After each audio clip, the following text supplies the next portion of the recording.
Hi, everybody. Sorry I'm running a bit late. I was, unfortunately in the bathroom. You know how it is sometimes. But don't worry, I'm fine now. Sorry I'm late. Yes, here we are. I'm gonna be doing the second half of this new PGR chapter, Sightline Breach.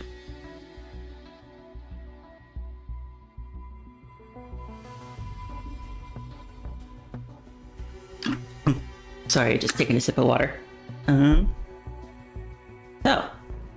Sightline Breach. As a brief recap, we've caught up a bit with Detective Teddy, who has realized that she is trapped in a simulation. By the person who was supposedly her detective partner, Wano.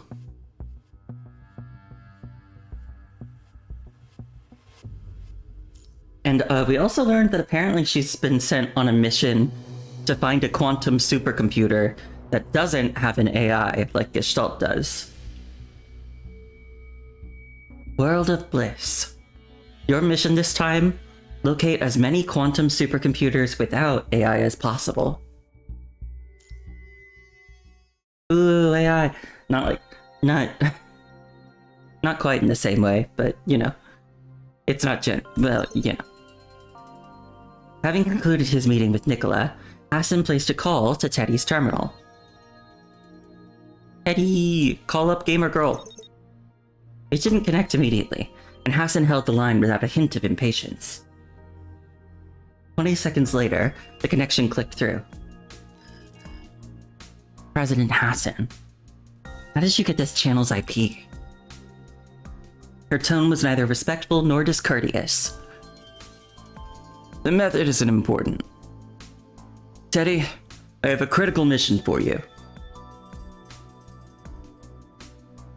A mission that has to bypass the command center?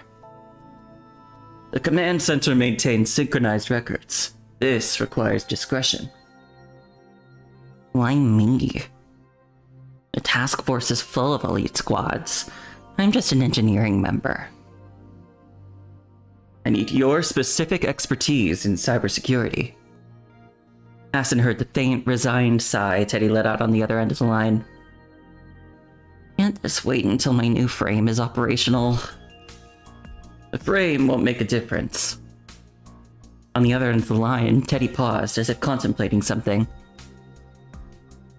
I want the frame switch costs fully covered. Wasn't that already approved? That budget only covers half. If I remember correctly, you commissioned that upgrade as a personal project. You designed it yourself and sourced the components independently. Reimbursing half was already an exception. That's what I've been wondering. If it were just a personal project, why approve any funding at all? Something about this smells fishy. Complete this mission and we will reimburse the full cost. Let's be clear. I'm not looking to get entangled in your schemes. I just do my job. Of course. If the situation becomes too complicated, you have full authorization to disengage and extract yourself. Hi, Cole. Welcome. Sorry I'm a bit late. How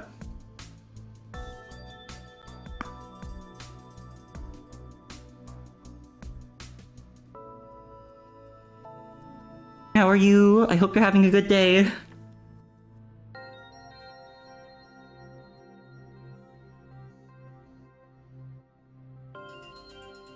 Just tell me, what am I supposed to investigate or find? Hassan gives a smile. Already figured out it's an investigation mission, huh? Have you heard a certain legend circulating on the surface? One they call the Digital Paradise. Supposedly, and I must stress, this is only a rumor, there is a place on the surface known as the Digital Paradise. It's said to welcome those disillusioned with reality, Anyone who finds it can live out their days in a virtual, networked world. Sounds a lot like the Tabula Akasha. You had a very nice day? That's good. Probably just a distorted rumor. I bet that's where this rumor started. Who knows? So my official mission is to investigate this legend? Yes, that is the mission being logged with the command center. And the other part? The things you need me to do? After this, there's no turning back. Have you made up your mind? Do I have a choice? I'm the best candidate you could find, aren't I? Yeah. Fine, I'll do it. Your mission this time? Locate as many quantum supercomputers without AI as possible. Teddy fell silent the moment Hassan finished speaking. She only found her voice again after a long pause. When Parliament voted to unlock the Gestalt data wall, which side were you on? Hassan remained unfazed, offering a slight smile in response to Teddy's sharp tone. Hi, Ash Frost. How are you? I hope you're having a good day. Barring special circumstances, the president does not participate in voting. Realizing she had overstepped, Teddy didn't press the issue further. If the digital paradise is real, it would require a massive computational foundation. Ooh, you're gonna watch Star Wars with a friend for New Year's? I hope you have fun. After I stream, I actually have some plans to do stuff with some buddies for New Year's.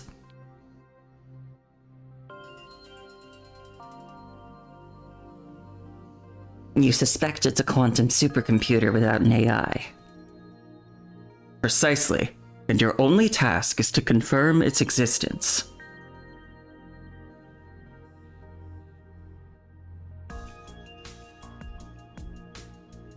Surface, 1 month ago. Teddy shut down her terminal, and with it, the holographic map dissolved. The memory of her conversation with Hassan surfaced, drawing a resigned sigh from her. You didn't get a damn thing out of him. I don't know what he's planning, but I'm clearly just a pawn on his board. Guess I have to play my part first. For the past month, Teddy had been scouring Earth for any information on the digital paradise. Only recently had she finally uncovered a significant lead. Aline. Her terminal rang, and Teddy looked up, surprised by the name on the caller ID. Let me guess. You screwed something up and need me to clean up your mess? Her contempt radiated through the communication channel, striking Leonardo like a physical blow. Is that really what you think of me? My reputation has fallen so far? With a dramatic gasp, Leonardo clutched his chest and feigned heartbreak. Spare me the performance. What do you want? The old man is dying.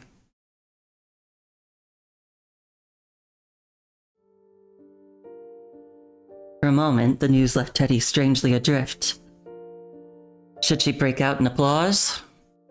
She had imagined this moment countless times, yet now felt none of the anticipated satisfaction. Should she be weeping with grief? The gestures felt foreign. She still vividly remembered everything Charles had done to forge her into Dominic's successor.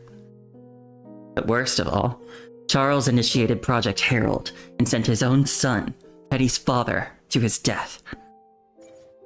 For him, she could summon neither triumph nor sorrow, only a chilling, profound detachment. Oh. How cold-hearted. Teddy shot Leonardo a glare. The family is already making arrangements. It's going to be a grand affair. By the way, Victoria seems quite dedicated to running the corporation. Sometimes I see a bit of the old man in her. And you? There are perks to being a carefree gentleman of leisure. Plenty of funds to enjoy. Between you and me, I'm already planning my next vacation. Keep an eye on Victoria. Help her if she needs it. You really do have a low opinion of me. I'm already looking out for her. You didn't even have to ask. Leonardo offers a gentle smile. After all, you're both my little sisters. Ugh, don't be disgusting. The call concluded. Teddy turned her attention back to the mission, her eyes fixed on the distant conservation area.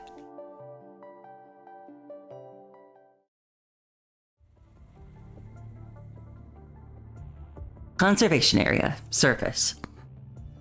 The lead brought Teddy to a structure so dilapidated it was charitable to call it a shop. It was a single-room warehouse, its door left slightly open. A crudely lettered repairs sign hung at the entrance. Inside, the air was thick with the scent of machine oil. Rusty shelves lined the walls, bearing an assortment of well-used tools. A young man with chestnut brown hair glanced up as she entered. He reached for a tattered rag, cleaning the stains from his hands before offering an enthusiastic greeting. Hey there, name's Tony. This is my place. What can I fix for you today? Teddy cut to the chase. Do you know Aline? Tony's smile wavered slightly. Lots of folks pass through. Can't remember everyone, and Aline's a common name. Mind if I ask, who are you with? And what's your business with Aline? I'm Teddy, Vice Captain of the Babylonia Engineering Force. Hearing her answer, the hostility in Tony's demeanor visibly drained away. Let's skip the act. I know you're with that emergency sunshine group. It's for a better tomorrow. Sunlight shines on all Battlefield Trauma Emergency Rescue Team. Look, Aline's not here. We don't even know where she is right now.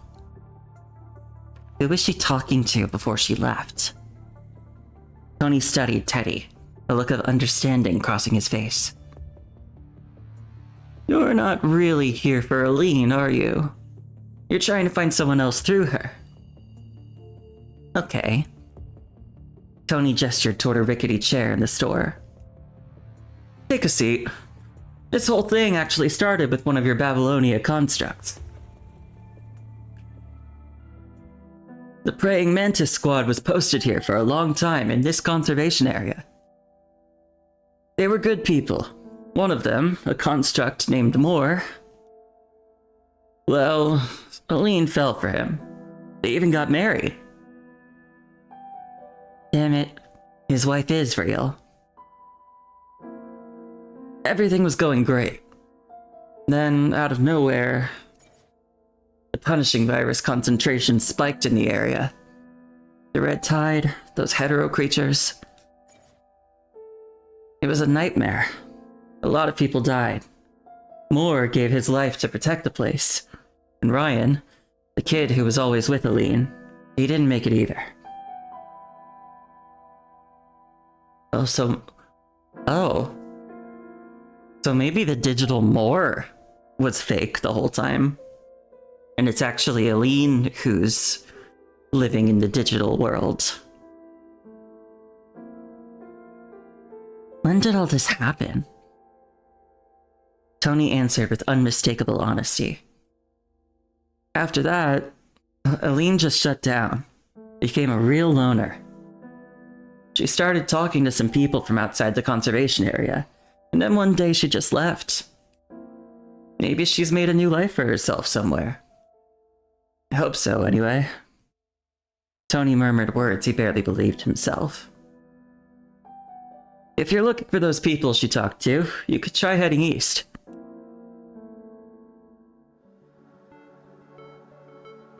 Acting on Tony's suggestion, Teddy left the conservation area and headed east. She traversed sandy terrain and hills, passing through zones with low concentrations of the punishing virus. In a forest clearing, she discovered signs of human settlement.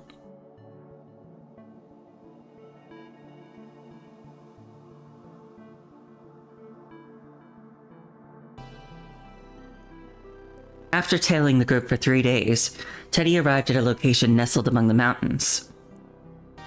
This must be the place. After contacting someone through their terminal, the leader of the merchant group waited in place. Teddy watched them unload supplies and talk amongst themselves, but 7 minutes later, a cold dread settled in her gut. Been spotted. Realizing this, Teddy immediately retreated. The question of how burned in her mind. But before she could dwell on it, something unexpected happened. Her own terminal flared with a warning from an embedded security program. First hack? It's transmitting my coordinates. She ran, her fingers flying across her own device to fend off the relentless cyber attacks. And then it hit her. The intrusion technique, the specific, brutal elegance of it, was all too familiar. She had seen it countless times before. A name rose to the tip of her tongue, but the word caught in her throat. A heavy thud landed behind her. She never imagined they would meet again like this. Turning slowly, she was met with a flash of that familiar lavender hair. Oh no. The figure stared back, her face a mirror of Teddy's own shock. Why did it have to be you?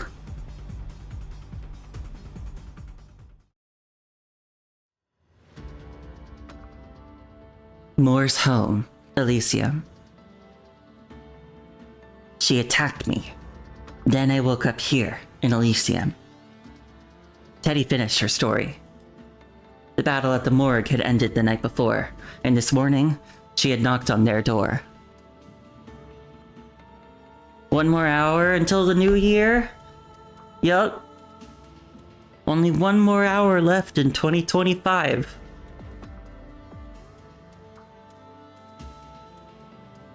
Under their slightly bewildered gazes, she recounted everything that had happened after accepting the mission from Babylonia.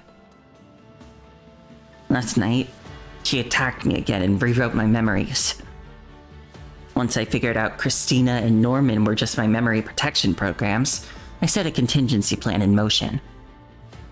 But the memories I have right now will be gone soon. Well, no. She's really a tough one. Teddy let out a soft chuckle. She probably has no idea what I've done yet. According to my reprogrammed protocol, I'll get all my real memories back in about 6 or 7 hours. My previous protection programs discovered that the top floor of the central building houses Elysium's core. It's the interface connecting the external quantum supercomputer to this world. When the time comes, I'll lure Moineau to the rooftop to settle it all at once. Once it's decided, I'll use that interface to return to the real world. Moore's mind reeled, overwhelmed by the torrent of information, leaving him unable to process another word from Teddy. I came here because I believe you have the right to know the truth. And then, I hope you won't stand in my way. I'm not sure what Moineau is planning. Her motives are too ambiguous. Teddy's gaze fell. When she spoke again, it was less to him, and more as if she were thinking aloud. There was no reason for her to attack me and rewrite my memories. It doesn't add up. It's too extreme. Unless there's something Teddy from Babylonia was never supposed to find out.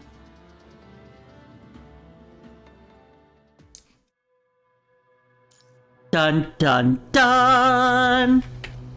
There's something Teddy from Babylonia was never supposed to find out. But what? What could it have been?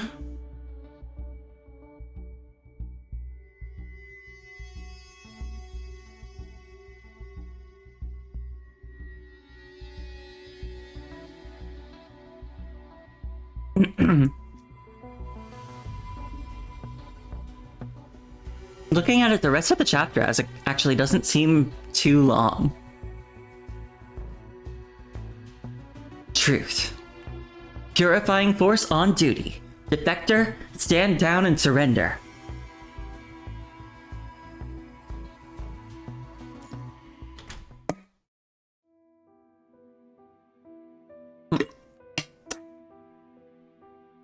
The door clicked shut behind Teddy, leaving Moore's home steeped in silence. Inside, the air grew still and heavy. Moore could only stare vacantly at the Sorrow's End on his windowsill, rendered speechless. Moore... So you knew all along? As Teddy's account unfolded, Moore finally understood. The visions in his mind were not hallucinations, but memories. All the color drained from Aline's face, leaving her deathly pale. Yes. Why? I couldn't accept it. Why did it have to be you? Why did you have to die? Her voice was a low whisper, yet it thrummed with a fierce refusal to accept fate. We've managed to live through so many hardships. The ragged survivors, hardened by great sacrifice, picked their way through the peril-ridden infected zone. Never mind. Maybe don't tell Mika. Just say you passed by me on the ground and that Jamira and I are still traveling around. We even held our wedding. It was a humble wedding, held within the conservation area, yet it overflowed with the most heartfelt blessings from everyone present. Congratulations, Aline! Happy wedding day! A bright future was right ahead. In brief respites from their labor, the conservation area's residents would share their cherished dreams for the future. Once things become stable, I want to open a bun shop. You said you'd come back. Alarm sirens wailed throughout the conservation area, a dissonant chorus to the distant howls of hetero creatures that pierced the air. You get to safety first. But you didn't. Words failed more completely. But all of this world we're in right now, not real. What's wrong with a world that isn't real? She screamed, a raw sound of fury unleashed against the cruelty of fate. The real world is worthless! Why can't you just leave the truth alone? Aline rushed forward and threw her arms around Moore, clutching him as if her grip alone could anchor him to her forever. Please don't go. Will you? Please? But Moore remained unresponsive. His gaze turned inward and distant as he began to mutter to himself. I remember who she is now. What did you say? That black dress. That woman lying in a pool of blood. Ever since hearing the psychologist's words, Moore had been haunted by the memory of a woman in a black dress. As Moore spoke, a chill seeped through Aline's body. No. She was my teammate's fiancé. He was the one who pushed me away from danger. Moore's breath hitched, turning rapid and shallow. When I returned to Babylonia, fiancé asked me about him. They weren't married yet. The military didn't know about their relationship, so they never sent her a death notice. He swallowed against the tight knot of emotion in his throat. I made a terrible mistake. I lied to her. I told her he was on a long, very long mission. And then, the day she learned the truth, She was so calm. She even thanked me. That night, she took her own life. Stop, Moore! Please stop! Moore's frantic breathing evened out. He gave Helene's hand a sudden squeeze, the tension in his brow softening into an expression of sorrowful tenderness. It was my fault, Helene. I did something unforgivable. No. No. Helene knew with utter certainty what words were about to leave Moore's lips. That's why I chose the truth. He turned to look into Helene's eyes. I must pursue the truth.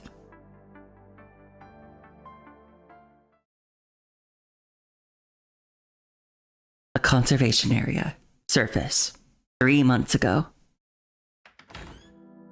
Fresh from a completed mission, Crow wearily walked into a tavern. After ordering an alcohol-flavored electrolyte, he glanced at Kali beside him. So, what are you gonna do with all that time off? 5 whole days. That's a luxury we never get.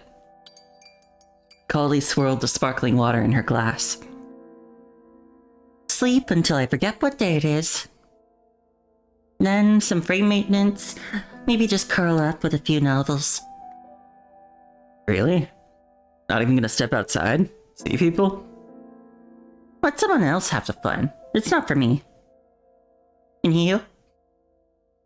Haven't figured it out yet. Gotta go see Moore first.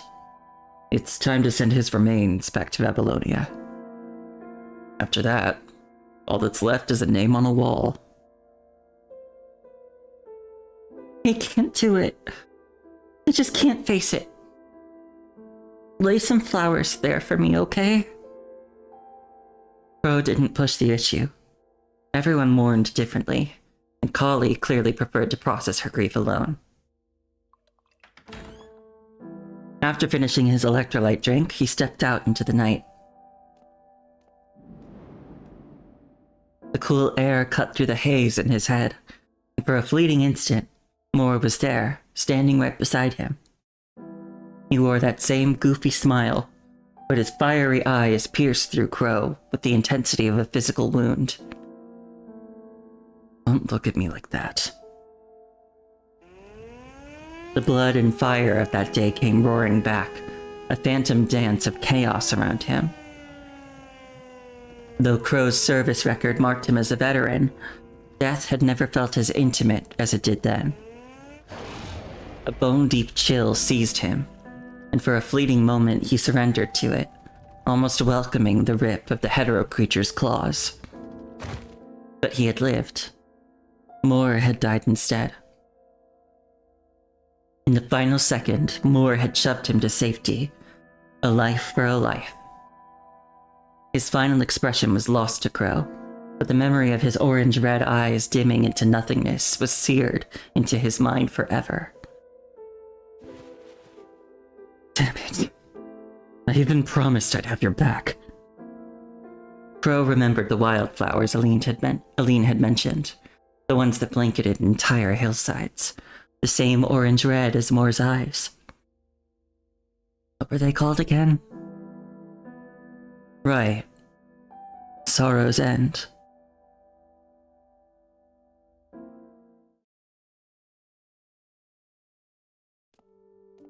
Crow made his way to a corner of the conservation area, where 3 transport aircraft from Babylonia were parked. Several soldiers were taking inventory and loading crates into the cabins. A black-haired soldier noticed Crow and approached. Didn't expect to see you here. I haven't seen any orders for your return to Babylonia. Crow waved his hand, though his gaze lingered on the soldier's black hair for a moment. I'm not here for a ride. Need to ship something then? I'm here to see Moore for one last time. The black-haired soldier was momentarily at a loss for words, offering only an awkward smile. Do you have the cargo number? The words had barely left his mouth before he began to regret them. Cargo number. How ironic. No matter what dreams he had in life, no matter how brightly he shone, after death, the system simply classified him as an inventory with an SR prefix. SRA2034. The black-haired soldier silently lowered his head to check his terminal. Huh? After double-checking the information, he finally looked up at Crow. It's not here. That number doesn't exist in the logistics registry. That's impossible. That batch of remains hasn't been shipped to Babylonia yet. You're sure the code is SRA20034? Yes. More. From Praying Mantis. An unbearable silence settled between them, broken only by the soldier checking the registry again and again, while the furrow between Crow's brows deepened. Sorry, I still can't find it. Where are all the remains? I need to see for myself. That's not really allowed. It's more. You know him. Speechless, the soldier could only raise a hand and point toward one of the transport craft. They're all in there. Crow rushed into the cabin, his movements swift as he navigated the rows of body transport pods. He bent low, scrutinizing each pod, and meticulously checked every number, name, and pallid face behind the observation windows. Having paced the cabin 3 times in a futile search, he was forced to concede that Moore's remains were nowhere to be found. All the while, the spectral image of Moore stood beside him, the man's silhouette seared into his artificial retinas.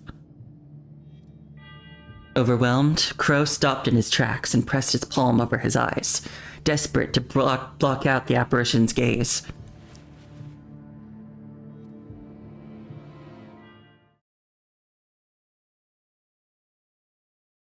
Babylonia.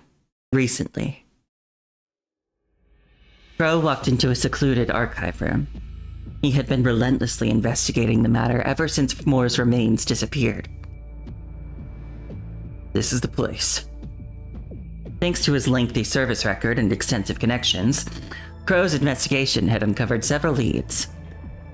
The Babylonia counselor had been regularly embezzling supplies through backdoor operations, and Moore's missing remains appeared to be connected. Babylonia's supplies for conservation areas are always coming up short. Makes sense. I'd be more surprised if someone wasn't skimming from the top. When he couldn't touch the digital archives, Crow could. While he couldn't touch the digital archives, Crow could, with considerable effort, access the physical records of Babylonia. Only 20 minutes. Can't waste a second. Inside and outside the archive room, 3 members of the Purifying Force silently moved into position. As Crow flipped through the files, taking photos, blades were poised to strike. With barely a whisper of sound, Isarius of the Purifying Force lunged down from atop the file cabinets. A standard knife would need only a second to sever Crow's right arm at the shoulder. In the split second before the blow could land, Crow rolled desperately to the left. The blade sliced through the space he had just occupied, carving a deep gash into the floor. Purifying Force on duty. Defector, stand down and surrender. Hold on! The other 2 Purifying Force members moved before Crow could even react, their blades slicing in from 3 sides to seal his fate. His own dagger was a blur, deflecting one strike, then the other, the impact spinning him clear of Isarius' follow-up. He escaped a fatal wound, but not unscathed. A keen edge slashed through his clothes and carved a 5-centimeter line into the synthetic skin of his stomach. Crow of Praying Mantis, give up on your pointless resistance. I thought that voice sounded familiar. Damn it, Isarius, you're the one they sent? Just doing my duty. You haven't changed a bit. Still a damn rule follower. You've changed. Working for those counselors, lining your pockets. What a shame. At his words, the truth dawned on Crow. The purifying force must have been investigating the same counselor. They had clearly mistaken him for one of the counselor's operatives. No wonder their first strike wasn't lethal. They want to capture me alive as a witness. Is it too late to say this is all a big misunderstanding? Crow tightened his grip on his dagger. Even if this was a misunderstanding, he doubted Asarius would let him explain before striking. The man wasn't just a stubborn rule follower. He was one hell of a fighter. Thinking of the counselor he'd been investigating, Crow muttered a curse. Fucking Yan-Zhen. Wano's dad.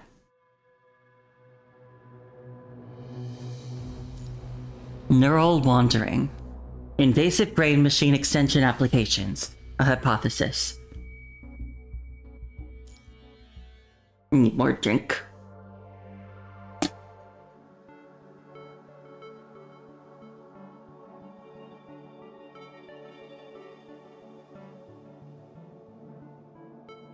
I actually got a new water bottle for Christmas too.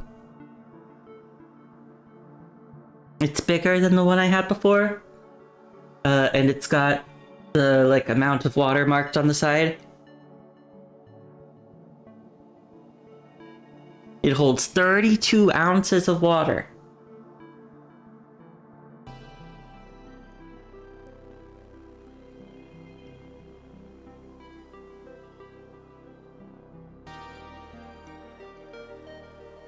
Okay. Yan-Zhen's office features a window that frames a direct view of space, and at certain times, a glimpse of Earth. His only personal request upon becoming a world government counselor was for an office with a window looking directly onto space. And that concludes today's work. He signs the final report with his right hand, softly utters the words, and caps his fountain pen in a single practiced motion. I'm afraid your day isn't quite over, sir. You have a private meeting with President Hassan in 23 minutes. Yes. Of course. One last task. One last task of the day, sir. The world government still has need of you, after all.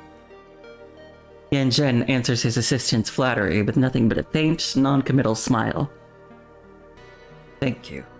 That will be all for now. I can manage from here. Are you certain, sir? Yan-Zhen nods, his gaze resting on the assistant who has been at his side for many years. I'm not entirely helpless yet. A brief glance from the assistant falls upon Yan-Zhen's wheelchair. Understood. I'll take my leave then. The door whispers shut behind the assistant, and a deep silence settles in the office. Yan-Zhen's right hand guides his wheelchair to the window, where the distant Earth hangs in the void. He has occupied this spot countless times, using the planet as a backdrop for wrestling with endless, tedious paperwork. But today is different. This time, the sight of the blue planet sparks a memory of running across its surface. The recollection is immediate, visceral, and then it's gone. A pang of sorrow hits as he realizes the sensation has evaporated, leaving no trace. I was quite a runner once. His thoughts drift, and he's pulled back more than 30 years. Kowloon Central University, Kowloon. Under the dim glow of the track lights, 26-year-old Yan-Zhen finished his evening run and spotted a friend approaching. Yan-Zhen, I had a feeling you'd be here. Balancing with one foot on the steps, Yan-Zhen threw his reply over his shoulder as he leaned into the stretch. Yeah, might be the last time I get to run this track. I thought you were staying on at the university. With your record, you could easily... You know that's not the path for me. And what is Yanzhen? You turned down Kowloon Central, even the Science Council. And I heard that Transatlantic United and Arctic Route made offers too, but you still... The sight of his smile made the words die in her throat. Is some corporate job really what you want? What happened to all those ideals we used to talk about? All those dreams of changing the world? With a silent shake of his head, he wrapped up his stretching and motioned for them to walk back to the dormitory together. They're offering a very competitive package. You know why I need it. How's your mother doing? The same. No better, no worse. That accident. Yanzhen, it wasn't your fault. You... Claire, please. Yanzhen's tone shifted, shedding its usual lightness. The sudden seriousness sent a jolt through Claire. She knew instantly she had misspoken. I'm sorry, Yanzhen. I understand. A faint smile touched Yanzhen's lips. As it is my responsibility. 15 years ago, a young Yanzhen had only one wish: to cook a meal for his sick, bedridden mother. Growing up in a single-parent household, he was acutely aware of her struggles. He dreamed of the smile that would grace her face when she awoke to a prepared dinner.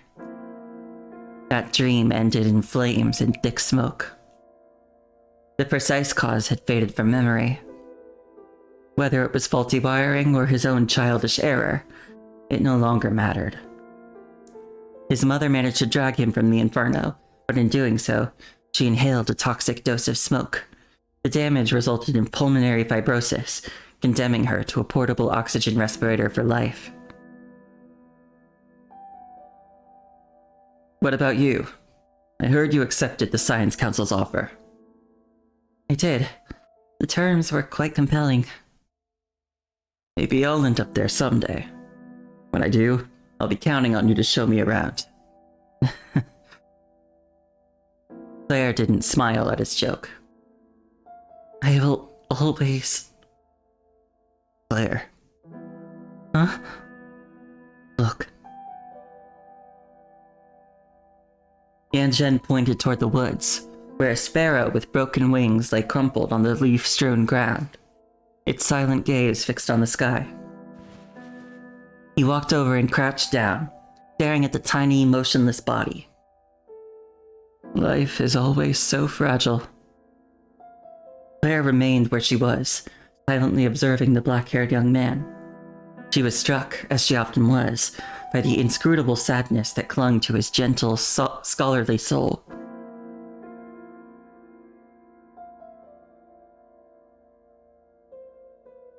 One year later, Transatlantic Nova Technology. Hey, Yanzhen, we're done for the day. Coming for a drink? I'll have to pass. You know I can't handle alcohol. Then just dinner. You hole up in here too much. You forget how to talk to people. And hey, you're not getting any younger. There's a girl from another department joining us. I hear she's been asking about you. Yanzhen rose to his feet, his refusal already forming on his lips. Suddenly, his left leg gave way. He lurched forward, panic scattering stationery across his desk as he and his fountain pen crashed to the floor. What's wrong with me?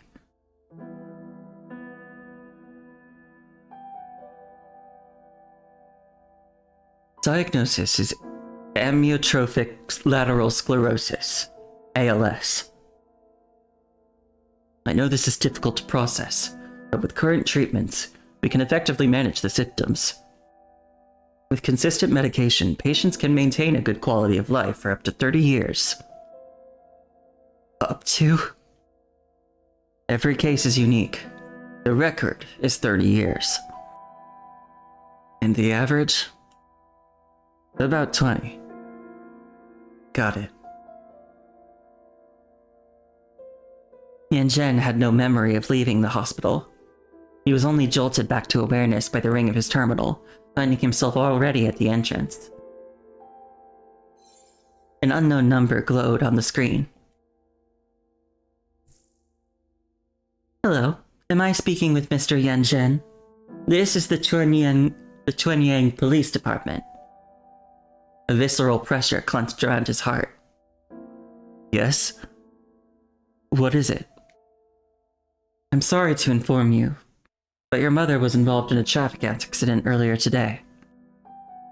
Oh God. Things are going horribly for this guy. The day of the funeral was met with rain, a light drizzle, yet bone-chilling cold.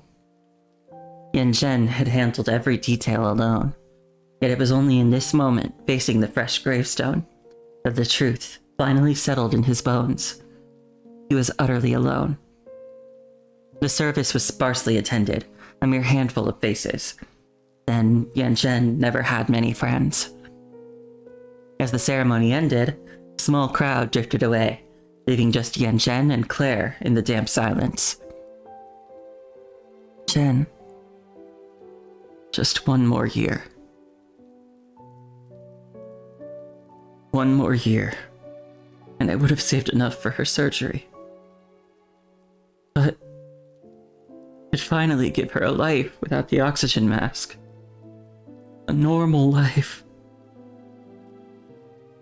In that moment, any attempt at comfort would have been a hollow echo. She was so strong. After my father died, I only saw her cry once. It was right after she pulled me from the fire.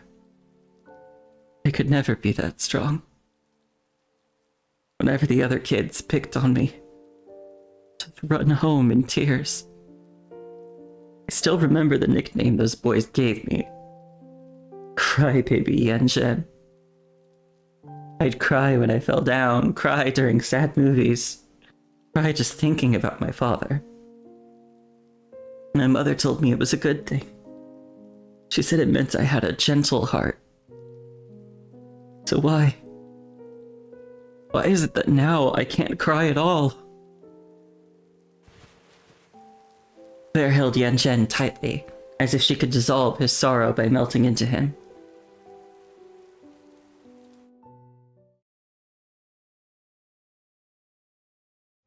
A year after the funeral, they got married. It was a small, quiet ceremony, shunning any loud celebration.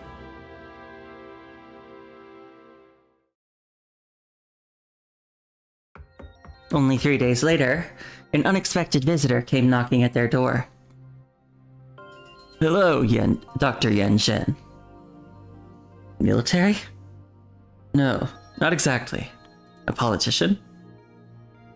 Yan Zhen studied the man before him, a figure of roughly his own age with a cautious eye.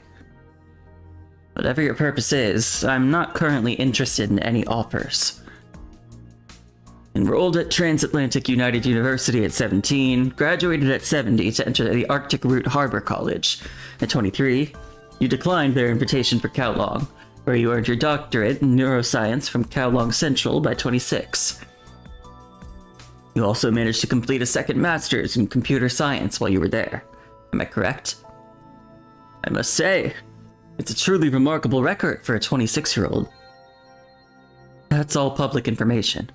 Anyone with a terminal could find it. After your doctorate, you declined offers from several prestigious institutions, including the Science Council. Yan Zhen furrowed his brow. You chose a corporate path for the compensation, and the reason was... That's enough. If that's all you came to say, then this conversation is over. Have you heard of the Dark Rooms?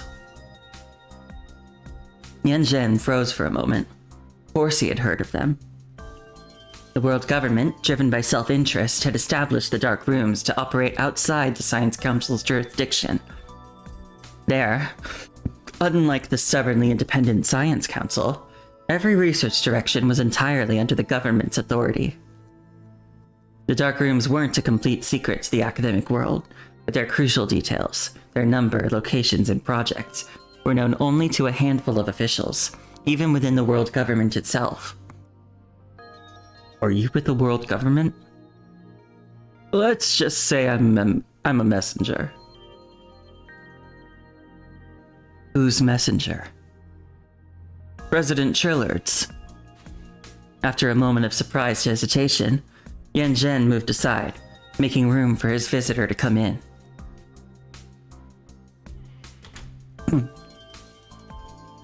Your name? Hassan. Just Hassan.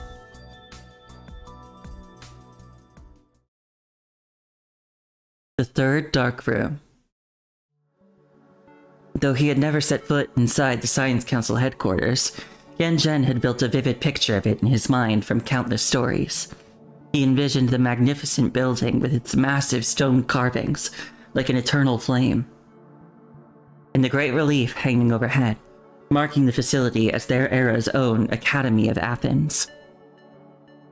The dome was adorned with a constellation of scientific genius: Babbage, Da Vinci, Feynman, Fermi, Newton, Dirac, Einstein, all there for visitors to admire. He had heard some council members say, in the Golden Age and on the Road of Silence, we are nothing but bricklayers. Bricklayers don't deserve to be carved onto the wall. Yet, Yan Zhen sometimes allowed himself to imagine standing among them one day, observed and revered by future generations. Hi Peach, how are you? I hope you're having a good day. Trying so hard not to call me strawberry shortcake. Cause I'm red and small.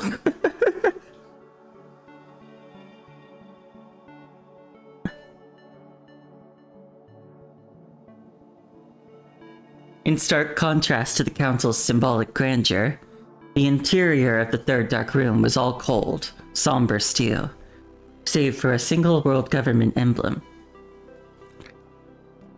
But as Yan Zhen stepped inside, his eyes were drawn to a line of text inscribed beneath it.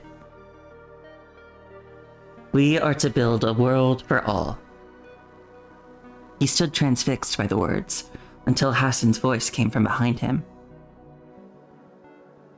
Those are President Trillard's words. You like Hassan, don't you? It's fortuitous you entered at this time.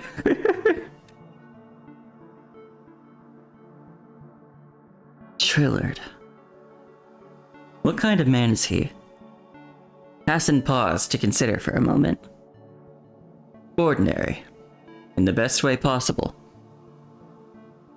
An ordinary man became the first president of the world government?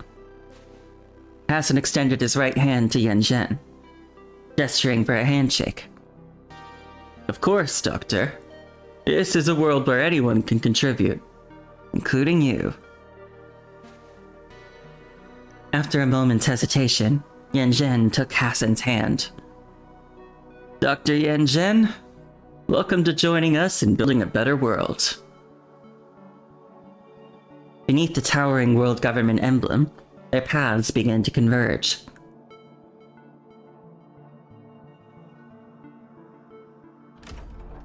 After following Hassan into a private office, Yan Zhen could no longer resist asking the question that has been on his mind. Why me? The Science Council has minds far more brilliant than mine. When I was in Kowloon, I heard of a prodigy who earned his doctorate at 16. Hassan smiled, fixing Yan Zhen with a gaze that seemed to peer straight into his soul. Yan Zhen shifted uncomfortably on the sofa. And what is your assessment of this prodigy? I never met him. I only have second-hand gossip. It wouldn't be a fair judgment. And let me ask another way. How do you believe you compare to him? The desire within him screamed to be acknowledged. Say it. Yan Zhen remained silent for a long moment. I believe... Say it. He's just lucky enough to have the right family connections. say it. But I am exceptional. Hassan remained non-committal. Your paper from your transatlantic United years was fascinating. Invasive brain-machine extension applications, a hypothesis. Chapter 1. The extension of consciousness. Using BMIs as psychic tentacles, translating thought directly into code to command any device. The general concept isn't groundbreaking. It's a classic sci-fi trope. But reality is less forgiving. The practical hurdles are immense, which is why invasive interfaces are a fringe pursuit today. For a first publication, it was remarkably audacious. Some might even question if it qualified as academic work, given the lack of substantiation. There's no need to be polite. Some reviewers called it pure fantasy. It was never even archived. It was a mess. However, what intrigued me was Chapter 2, the transfer of consciousness. The idea of tethering the mind to the network, allowing consciousness to navigate the digital realm. That's hardly an original concept either. It's not worth your... Hassan interrupted Yan Zhen before the words could fully leave his mouth. It could be implemented. Yan Zhen was rendered speechless, a flood of thoughts racing through his mind. That's way too far-fetched. Are you sure you want to dedicate your efforts to this direction? You have promised. Don't squander it on a dead end. Don't you worry about what they say. I always know you're meant for something extraordinary. I can't believe that paper was ever published. He must have had his connections. It's complete nonsense. Your voice down. Who knows if you'll implant a chunk of metal in your brain one day. But if this could ever be realized, think of the patients with disabilities, with partial paralysis.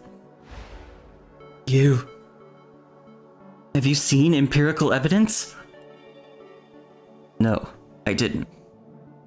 Yan Zhen's reaction didn't surprise Hassan. That's impossible. The feasibility is a question for later, Dr. Yan Zhen. The question now is whether you, as you are willing to join Project Connection. Project Connection? Rising to his feet, Hassan walked to the front of the conference room. Right on cue, the display activated. An abstract logo of a human brain appeared on screen. From it, lines representing data streams and network connections radiated outward. Yet to Yan Zhen, the image inexplicably brought to mind the form of an abstract two-dimensional tree. Allow me to provide a proper introduction. A flagship initiative of the world government's third dark room, aimed at developing technology that allows consciousness to seamlessly connect with and be uploaded to the network. If you choose to join, you will be the lead of Project Connection. Does this have to do with the philo tree? I only touched on it a bit during last chapter, but I know it's going to be very important.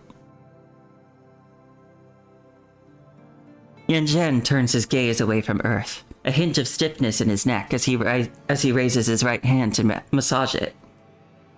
His fingers slide upward, finding the slightly warm metal hidden beneath his white hair.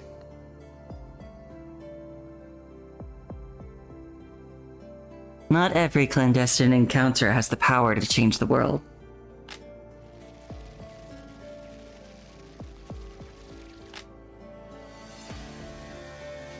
The project began smoothly, with the prototype rapidly taking shape. Yet its early success was deceptive.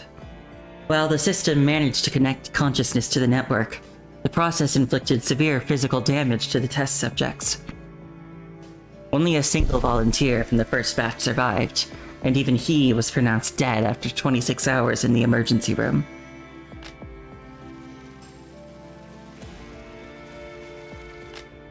With progress stalled, the world government officials began to lose faith.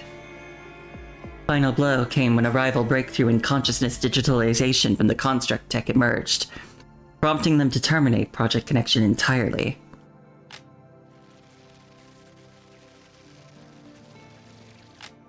But Yan Zhen could no longer bring himself to abandon the third dark room. His wife had died there. His daughter had been born there.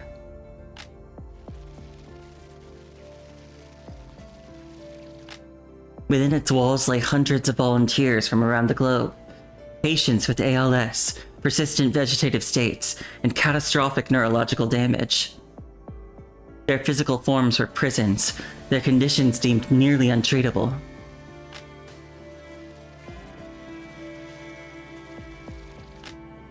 As a tide of despair washed over the third dark room, Yan Zhen found himself desperate to produce a result, any result, before it was too late. Now we're getting to the good part. Yan Zhen's train of thought shatters as a single blinding signal fires through every neuron at once. White man jump scare. Pain. Get back. Back to where? I am you. Or should I call you Abel, my brother? I am the real Yan Zhen. Is that so? And who, pray tell, gets to decide that? In a desperate gambit, Yan Zhen staked his life on the second-generation brain computer, becoming a human test subject. That was when the whispers from the darkness first found him. True catastrophe, however, was still lurking. Using the second-generation brain computer's flawed result, Yan Zhen manipulated all factions, barely sustaining the third dark room's operations.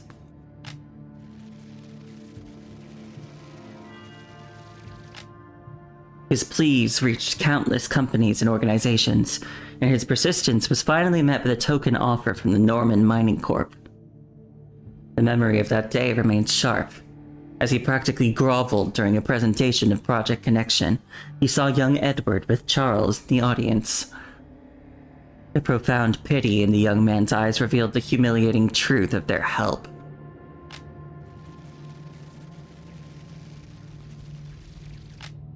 Just 2 months later, the outbreak of the punishing virus shattered the world forever.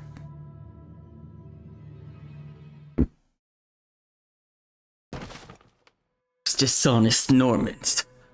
They just left us to die. John, return to Elysium. Now. I am Yan Zhen. It is you who should remember your place. Ugh, creepy. Don Quixote, you will become the sinner, and I, the jester who cheers you on. Ugh. Yeah, that was creepy.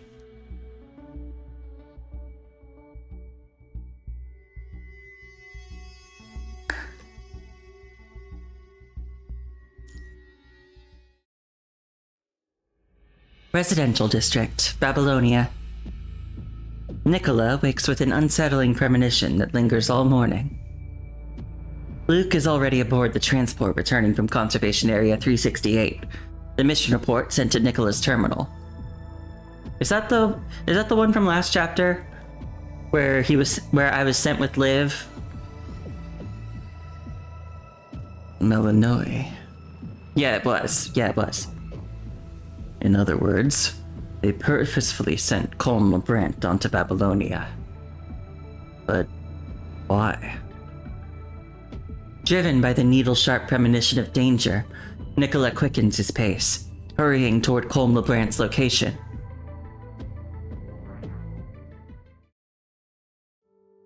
On his way to Hassan's office, Yan Zhen is lost in thought.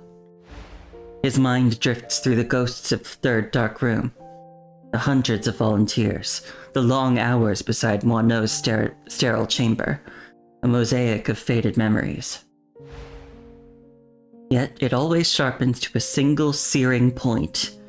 The day Hassan returned to announce the world government was pulling its funding. The numbness, the shock, the pleas, the despair. The entire emotional cataclysm is blurred into a dull ache. All that remains vivid is Hassan's regretful apology and the sight of his retreating back. Hassan was a messenger, truly. First he delivered hope, then he delivered despair. Years later, Yanzhen found his way to Babylonia. His expertise earned him a place within the very machine that had abandoned him. It even placed him across the table from Hassan professionally, but not once did the man mention the third dark room. The past recedes as the present reasserts itself. Hassan's office door now stands before him. It slides open with a soft hiss. Without touching the controls, Yanzhen guides his wheelchair forward, the machine gliding silently on the path of his thought. Hello, Dr. Yanzhen. Just as he did 40 years ago, Hassan calls him Doctor. The title is a fossil, a relic from a world that no longer exists. Counselor will suffice, Mr. President. Hassan gives a smile. I thought Doctor would be more symbolic. Symbolic.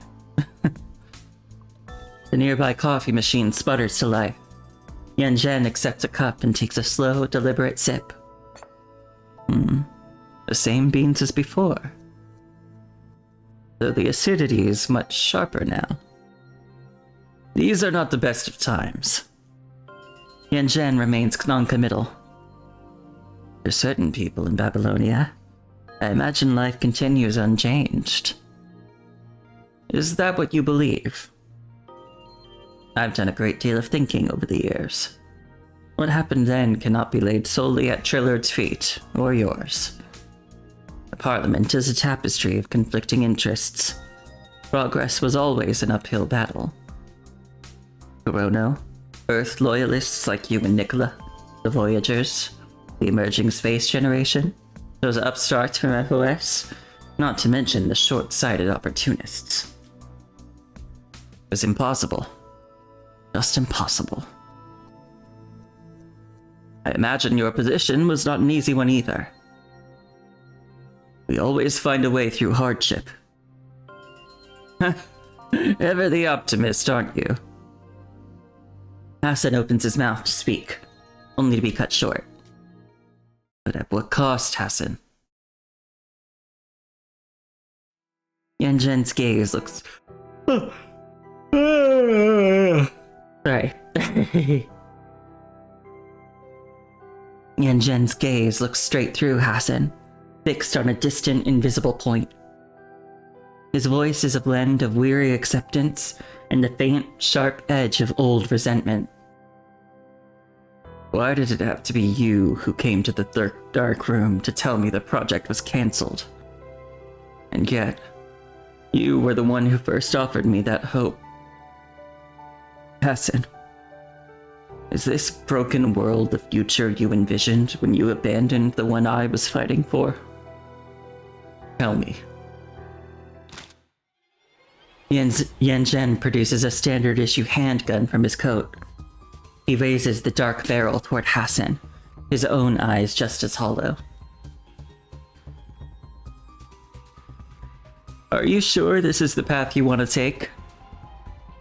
I have one more question. Back then, was Project Connection's emblem a tree? What gives you that impression? A bitter smile touches Yanzhen's lips. Then allow me a prophecy. You will become the sinner, and I, the jester who cheers you on. You once said anyone could become the president of the world government, and we shall see if that's true. A sound comes from outside the door, but it no longer matters. The windmill of fate has begun its turn. Meanwhile, Elysium. Does it really have to come to this? Amid the swirling shards in the sky, 1,000 roses shimmered in the light. I've been thinking for a long time. Why do you have to erase my memories? Why go to such extremes to play these games? Wanna know? What are you people really plotting against Babylonia? Meanwhile, Babylonia, residential district. What do you mean Colm LeBrand is dead? How many times did I tell you to keep an eye on him? Meanwhile, on the surface. FOS. What is that place? Oh, it's Babylonia. A wonderful place, that is. Then let's bring FOS down, says Aisling.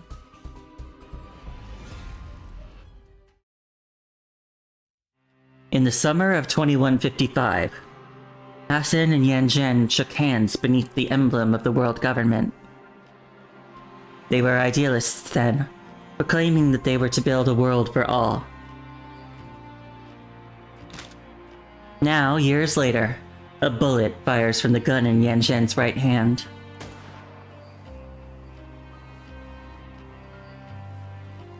It cuts through the night breeze over Kowloon Central University's running track, pierces the memory of his wedding with Claire, rushes through Moineau's sterile chamber,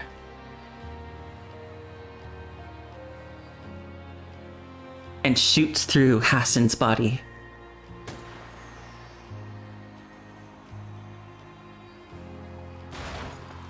Four constructs burst through the doorway. His puppet's assassination attempt failed. They've tracked him down here. The direct attempt on Hassan's life is also ruined. But none of that matters anymore. It's time for that hypocritical banner in the sky to fall. Forgive me for this, but I regret nothing. Farewell, Hassan. He turns the gun on himself and pulls the trigger again, the bullet tearing through his own heart. A sound comes from outside, but it no longer matters. The windmill of fate has begun its turn. Uh-oh. Uh-oh.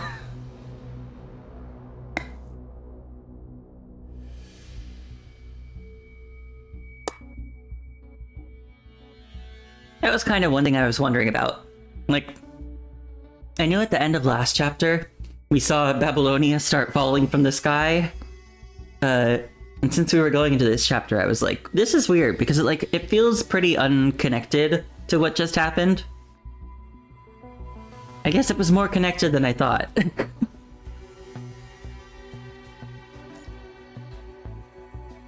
Rebirth.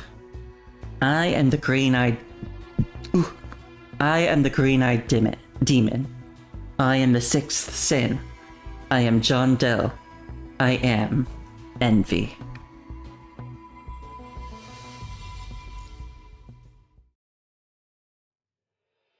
Psychological Clinic, Elysium. Lighting plays a suggestive role in psychological counseling, which is why the clinic maintains carefully calibrated illumination, both day and night. Day, however, the office lies in darkness. John reclines in his soft chair, eyes closed, surrendering to the dark reverie. Most people are drawn to light by biological instinct, a trait that makes someone like him, who cherishes the shadows, a stark contrast. People like him are known as shadows. He opens his eyes, his gaze settling on the decorative vessel on the table. It holds clear water, a canvas for his psychological suggestions. Depending on his visitor, he adds a different colored dye. In his collection, one vial has never been used. The black one.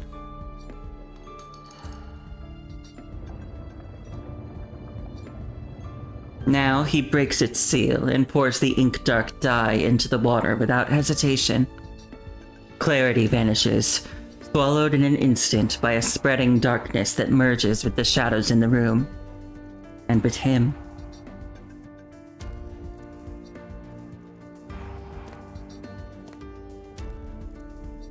So, Abel, has your lifelong ambition finally been realized? Shut up. You really think you're Cain? That remains to be seen. After all, between the two of us, seems only one is fit to survive. Enough. The attempt on Hassan's life failed. It's time to initiate the contingency. I don't know why the Wheel of Fortune is interested in FOS, but as long as it doesn't hinder our acquisition of Gestalt, they are irrelevant. You need not lecture me. I am already aware. He slips his fingertips into the water, watching the black dye bleed into his skin. Henceforth I shall be remade. This flawed and ugly flesh is a shell I shall cast aside. Yen Zhen is no more. Streams of data and garbled code cascade over his body, enveloping him completely. I alone remain. Only John Doe endures. Ascendant John Doe. So we've got another Ascendant. I see. I am the green-eyed demon. I am the sixth sin. I am John Doe. I am envy. With a gentle wave of his right hand, John Doe unravels the fabric of space, weaving a portal from shimmering data code. Stepping into the void, he emerges a moment later onto the rooftop. The Ascension Network has granted me rebirth. I shall repay its generosity in kind. Ah! Happy New Year, everybody! It's officially midnight over here on the East Coast. Happy New Year! Happy New Year!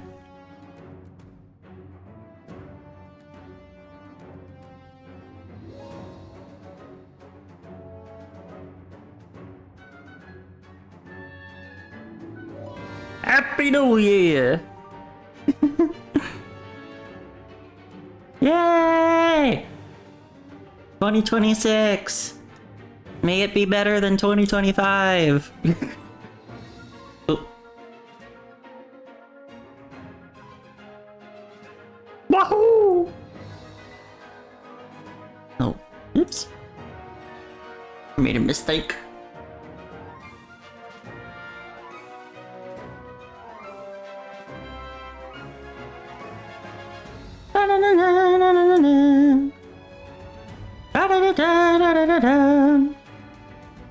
And a special Happy New Year to me. A special Happy New Year to you too, Cole.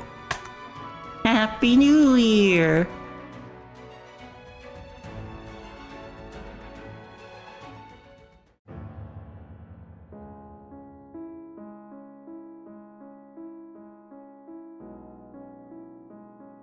Now let's watch disaster happen.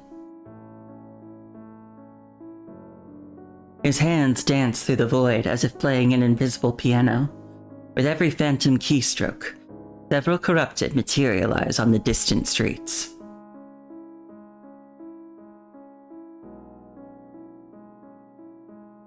Elysium shall be our stepping stone to Gestalt.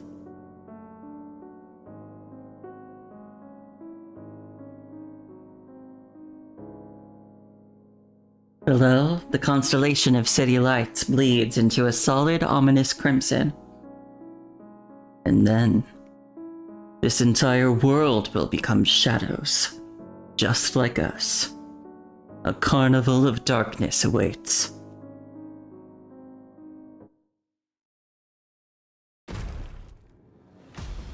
What the hell is your plan, Wano? Teddy and Moore managed to block Wano's attacks together, but the fight remains a stalemate. Elysium is Wano's domain. As long as the battlefield remains here, she holds an overwhelming advantage.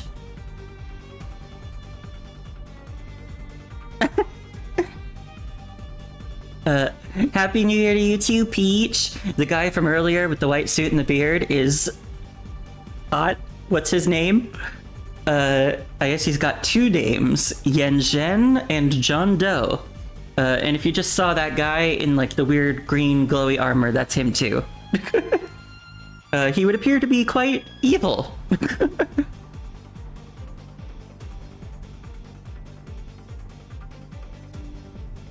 He's totally your type.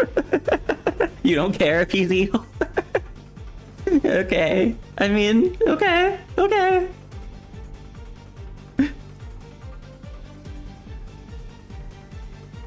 Why do you have to know the answer, Teddy? And this is his daughter, Wano. All you need to do is stay in Elysium until this is over. Don't you still hate that cage with every fiber of your being? So you are planning to destroy Babylonia. Between attacks, Teddy tries to probe Wano's true intentions with her words. I only care about Elysium. You only care about Elysium. And who's your partner? The one actually plotting against Babylonia. This time, Wano doesn't answer. Instead, she silently increases the rate of fire from her drones. Suddenly, Teddy recalls her previous conversation with Hassan. Let's be clear. I'm not looking to get entangled in your schemes. I just do my job. In a flash of insight, Teddy sees all the pieces of the puzzle fall into place. Quantum supercomputer without AI, the core of Elysium, digital paradise. So I've been a pawn in this from the very beginning. Once this is over, I'm billing them for every single credit.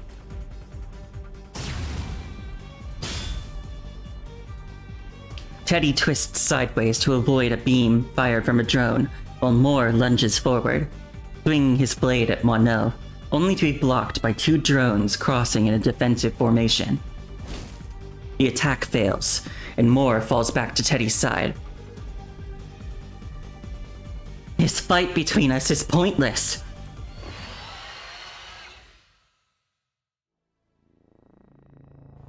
A piercing scream shatters the standoff. As one, the three turn to see a crimson glow blooming in the distance, its surface seething with countless blood-red specks.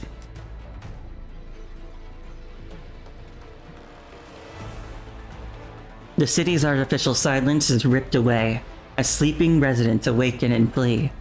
Elysium is suddenly overrun with the corrupted. A red tide drowns the neon lights, transforming downtown into a hunting ground as the city's edges begin to crumble. Huh? None of them saw that coming. The nightmare they overlooked has emerged from the shadows. The truth is now clear. It was never a revolt of machines, but the relentless scourge of the punishing virus. It has always been the corrupted. Now, of all times... You're not with those corrupted? They control the punishing and the corrupted. That would require at least... an ascendant.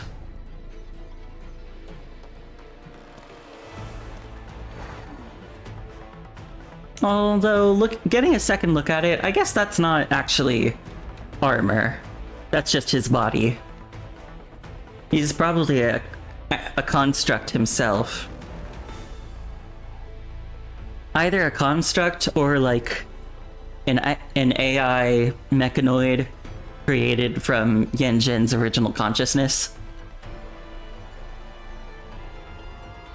A strange voice echoes from nearby, snapping their attention to its source. From a dark hole, a pitch-black void streaming with data, a figure materializes. It is cloaked in cyan flames and possesses a body of pure mechanical structure. Huh. What did I say? A hacker showdown.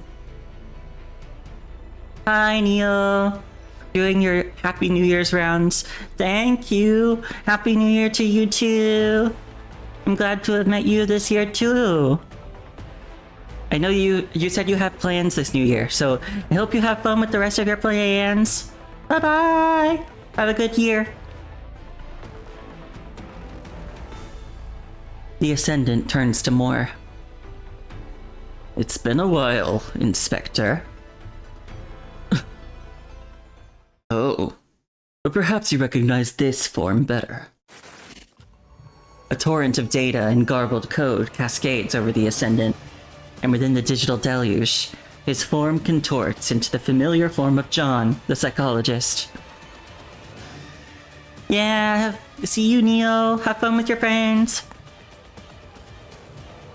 John! Moore growls the name through clenched teeth, his voice thick with fury, but in the next instant, the Ascendant vanishes from their sight.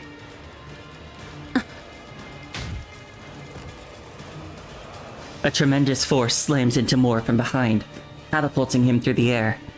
He tumbles, a ragdoll against the hard ground, before skidding to a halt. At speed. No, it's not just speed. He's hacked our visual feeds. Well, no. The plan to assassinate Hassan has failed. The sudden announcement catches everyone present off guard.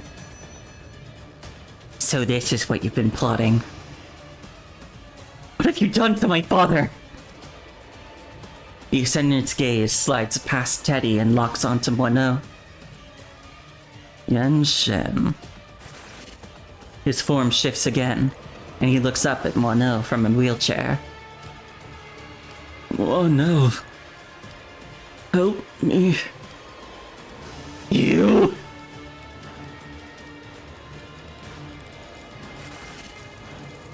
The Ascendant's true form reasserts itself, and he offers a sneer of pure derision. Yen-Shen is no more. There is only John Doe. With a roar of rage, Moineau charges toward the Ascendant, her drones flaring at maximum power. A storm of virus programs and energy beams converges into a single furious assault. But the Ascendant effortlessly neutralizes it. How do you also have Elysium security clearance? Wondering that, are we? Ignoring her question completely, the Ascendant transforms, his form dissolving into the swirling data streams, only to recoalesce as a perfect copy of Moineau. This might be a nice form to play this game in. The Unwinged, isn't it? Then you can call me the Pseudo-Unwinged.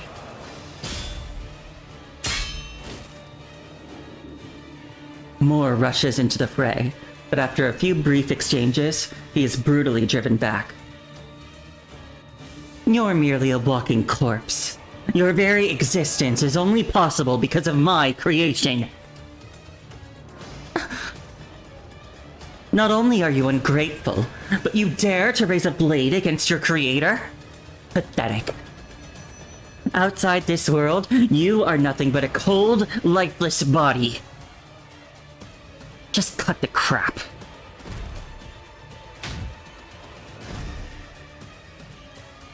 With fluid precision, Teddy parries the Ascendant's attacks, her composure a cold, unbreachable wall against his taunts.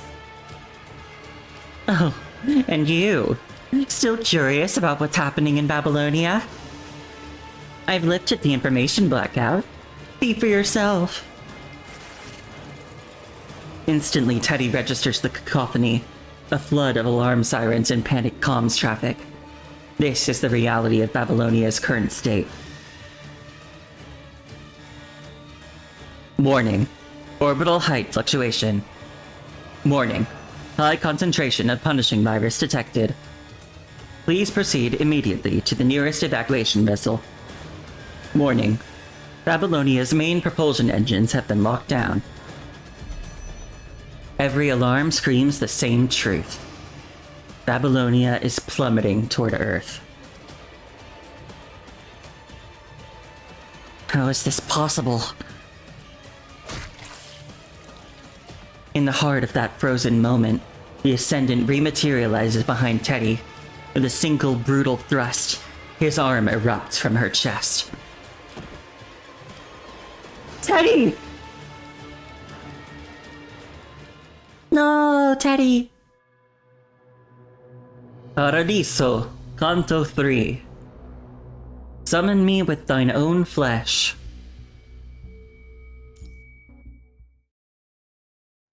John Doe's hand punches clean through Teddy's frame.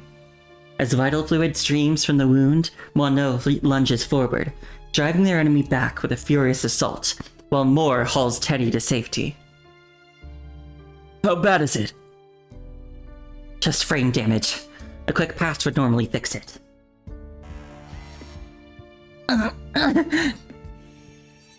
Teddy quickly understands the wound is anything but normal.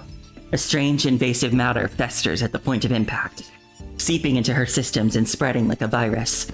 The corruption proliferates exponentially, consuming her frame moment by moment. It's a complex virus program. In our current state, I can't heal it or stop it from spreading.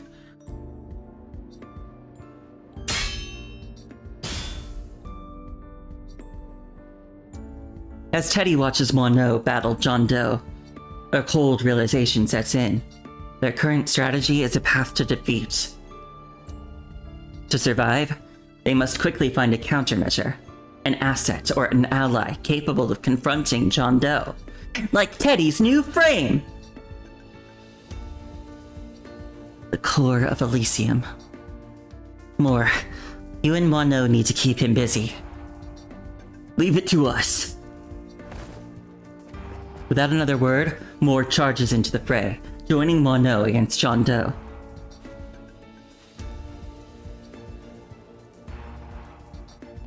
Fighting through the pain, Teddy slips into the building. He must find the core before the virus completely devours her frame.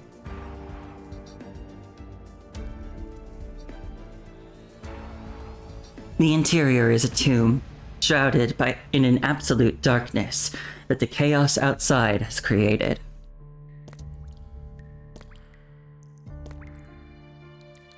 With every step, her frame grows heavier, the crisp sound of vital fluid dripping a stark counterpoint to the deathly silence. She staggers forward, driven by the only hope.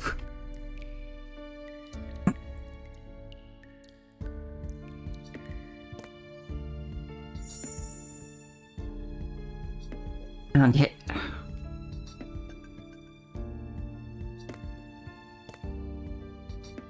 Before her floats the core, deceptively small and simple, yet powerful enough to sustain an entire virtual metropolis. With computing power this immense, she can rewrite the virus. It must be enough to turn the tide. But will reality truly bend to her wishes? Without hesitation, Teddy connects to the core. A flood of raw computing power surges into her frame, and she feels the corrupted areas begin to repair themselves. Yet, a cold doubt seeps into her mind. What then? What comes after this? Does she return with a repaired frame, only to rejoin a helpless war of attrition against John Doe? Will they achieve an uncertain victory, or will Babylonia crash down first? Even now, the problem remains. She is still missing the true key to this crisis. Is there something else? Summon me. Something is wrong. The core contains immense computing power, yes, but it holds something more. Summon me. Before she can process this, that presence floods into her mind alongside the raw data, unleashing a torrent of new information. Summon me with thine own flesh. She cannot identify what it is, only that it shares her mind's origin, and that it is now remaking her. Even as from polished glass, conspicuous clear, or the still waters of a limpid mere, whose bottom doth the eye not wholly lose.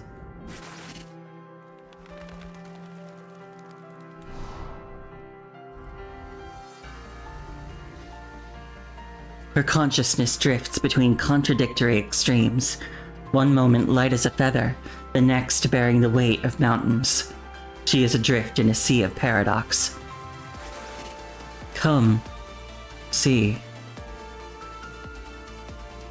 Teddy can no longer tell where or when she is. Her awareness retreats into the purest concept of space, and she calmly accepts the transformation. All of this is what it wants her to see. This is the heaven of the moon. Come thou and see.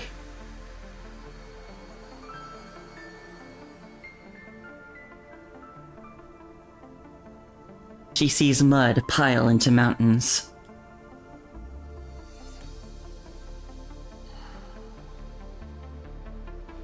Droplets gather into oceans.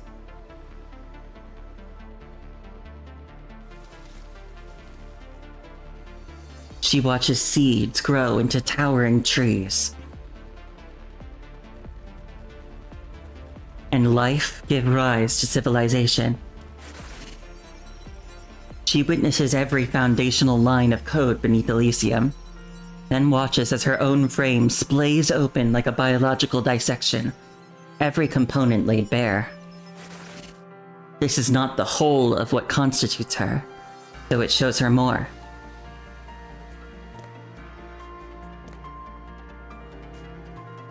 She lands like a bird taking roost, her feet touching ground as she walks forward. This is an ordinary street in Elysium, yet not quite the purely virtual metropolis she knows. The silhouettes of people line the street, each figure familiar enough that she could call out every single name. She will approach each one of them, and once again examine the connection between herself and them. Victoria, Leonardo. Family. Just leave it to me. I won't let you get your hands dirty. Children should trust their elders. It's my failure as an adult to have you face such a dark and terrifying world so early. Don't cry. Just go back, Victoria. Go back. Children should trust their elders. Go. I want cherry-flavored electrolyte in the celebration. No matter what, I won't restart Project Herald. I've already handed over all the information on Project Herald to the military at Babylonia. Norman doesn't need glory that comes at the expense of human lives. Dominic. Salvation. When I come back, you'll be free. You can be anyone you want to be. But none of the previous heralds ever came back. I will come back. I promise you, my little Teddy. Come on now. Freedom. But I suppose that doesn't really matter. It's just trading a small cage for a bigger one. There's nowhere to truly escape to. It's still better than only knowing one cage. At least, you'd be able to spread your wings.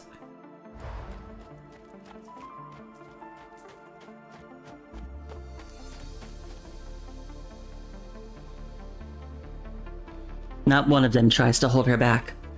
They know she needs to move forward. She must continue onward. They remain as guardians for the many past selves of Christina, a silent honor guard for Teddy as she walks into the future.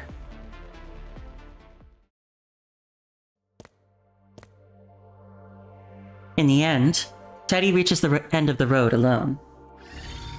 Before her stands a mirror of her own face, still in it, but trembling on the precipice of becoming her.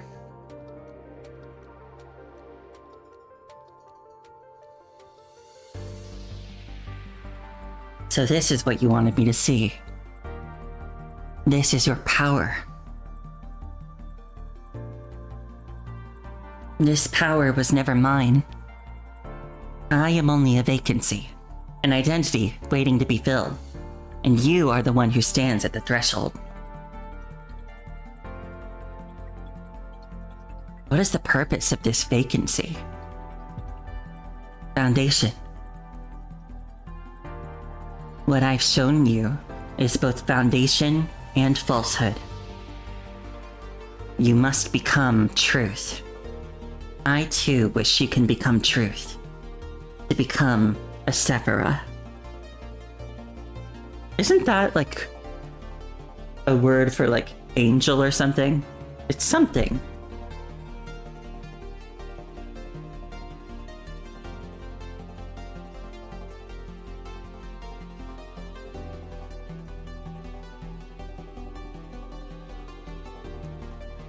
Sephira, plural Sephiroth.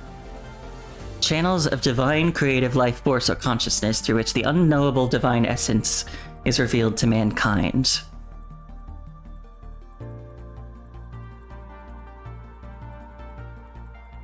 Yeah, so it's kinda angelic-ish.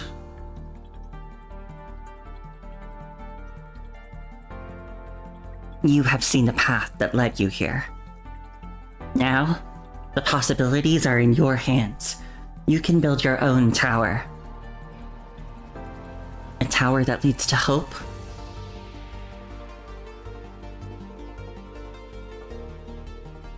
Tower that leads to the future. Foundation. These memories, they are my foundation. They will be my strength, and they are also you. Not yet. The structure is still incomplete. You, as you are in this moment, are also part of the foundation. Only by laying your present self as the final cornerstone can the future Teddy be built. Teddy reaches out her hand toward Teddy. Each present moment is a wave on a river, becoming the past as it passes. And like sediment settling, this now becomes part of the foundation of what is to come. This path is fraught with thorns, and I sincerely hope that sunlight will still find you. With words Teddy cannot yet grasp within its sorrowful embrace.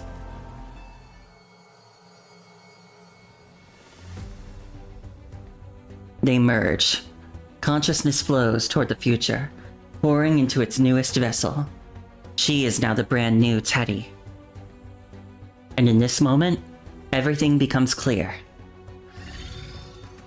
The story ended before it began. What happened here was never a detective's tale. This is something far greater, more raw, a saga of conspiracy and revenge. Elysium is but an absurd dream, and one does not wake from it by completing an event. One awakens in any unexpected moment. The world is a half-finished film, recklessly edited. Its people and events are now wild horses broken free. Out on the grasslands, falling and dying are just part of life.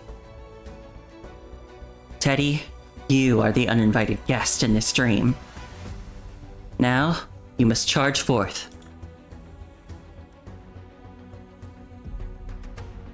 Now the deadlock can be broken.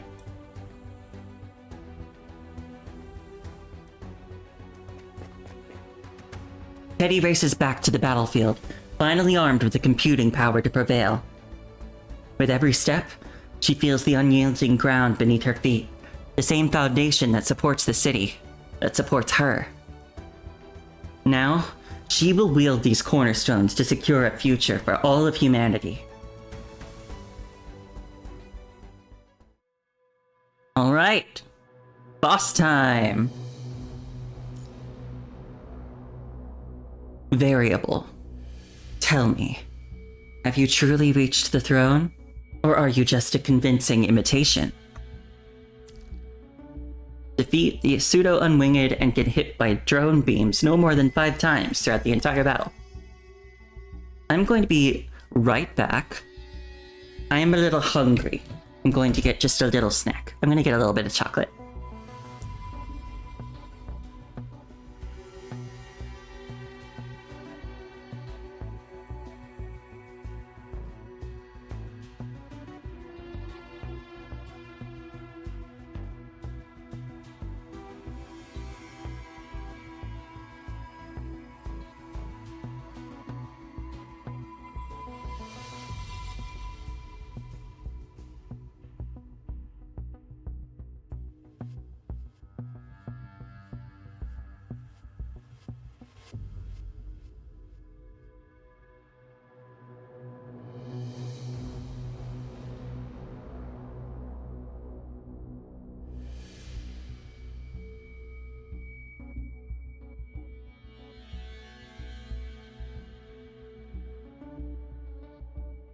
Okay, I got some chocolate. It's just a little bit of chocolate, but I'll have something a little more substantial later once I'm done streaming. Because we don't have too long left in this chapter, I'm pretty sure. Maybe another hour?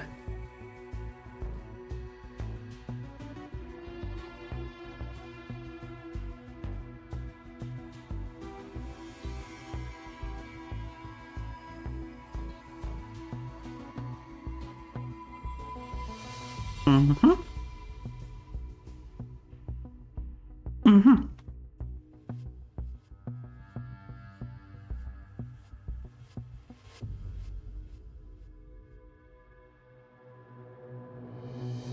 Yay, chocolate! I got a bunch more chocolate for Christmas. Oh! Right into it!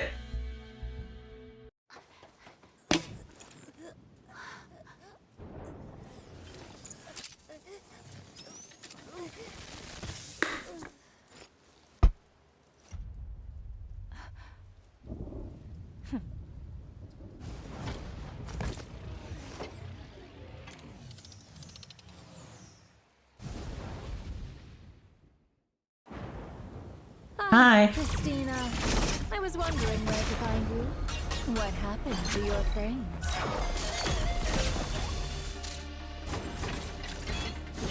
Welcome to my data domain! You surprised me. Impressive of death! A total joke. Time for a hard reset. Visual disruption! It is I who claim the throne! Eh? Oh!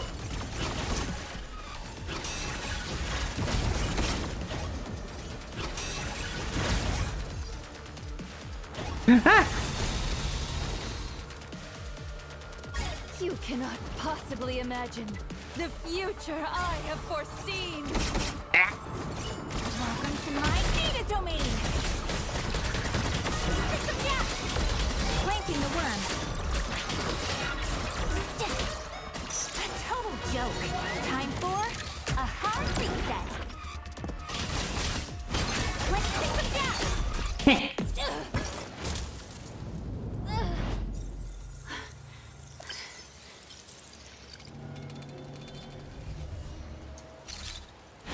Uh-oh.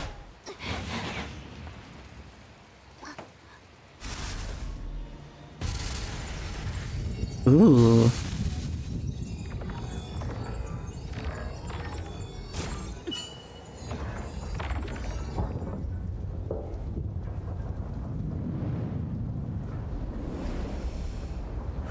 Whoa.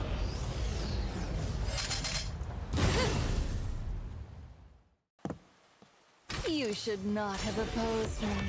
Now, repent for your folly! Circuit overload!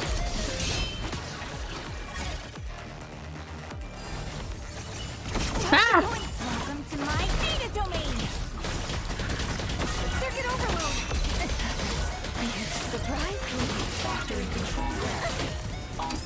Huh? What? Entry successful. Commencing override. Huh? You must be erased here and now! What's she doing?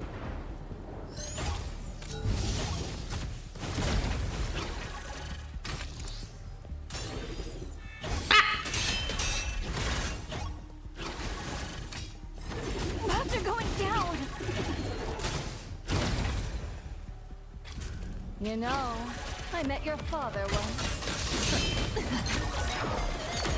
Oh, rude. Welcome to my data domain! Circuit overload! Implanting malware. A total joke. Time for a hard reset.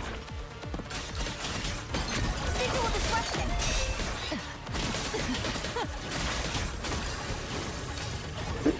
Ah! Down.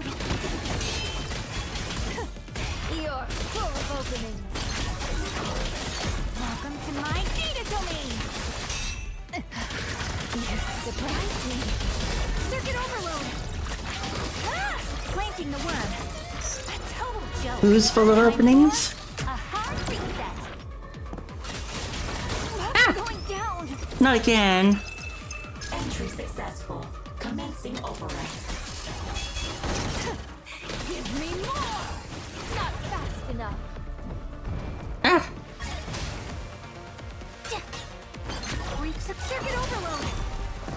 Welcome to my pure self-righteous display of justice. It sickens me. I don't think I got... Hang on. I want to do it again. I don't think I got... Yeah, I got hit by drone beams. Way more than 5 times. Again. Ah, Christina. I was wondering where to find you. That was immediate. Okay, I gotta be careful. Don't want to take drone beam hits. Ah, Christina. I was wondering where to find you. What happened to your thing? System gap! Ah! You surprised me. Hee. Drone base deployment authorized.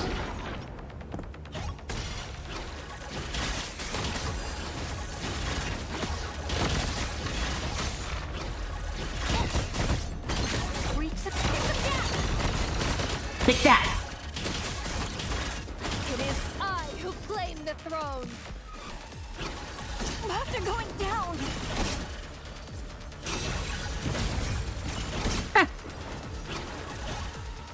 Uh-oh.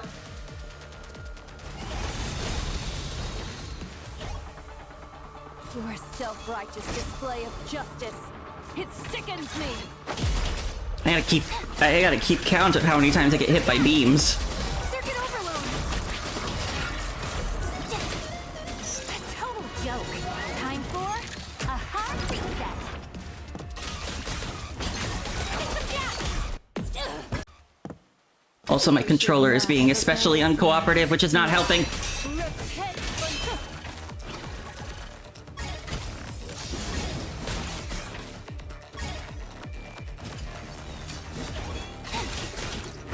Circuit overload! Welcome to my... Reach successful. Plank system gap! Factory control granted. All safety restrictions Total lifted. joke. Time for a hard reset. Ah! Going down. You must be erased. Use the night vision device. Uh-oh.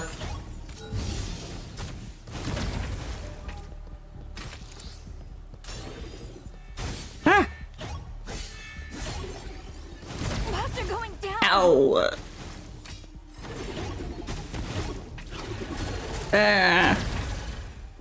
I think I've probably gotten hit 5 times. Come on! I gotta do better than this. Ah, Christina. I was wondering where to find you. What happened to your thing? Visual disruption. Circuit overload. brief succession. A total joke. Time for a hard reset.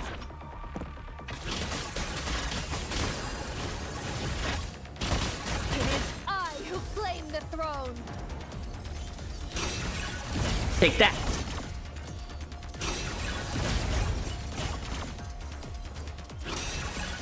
Access level modified. Ha ha ha ha! That dealt a ton of damage. The worm. Visual disruption. After going down.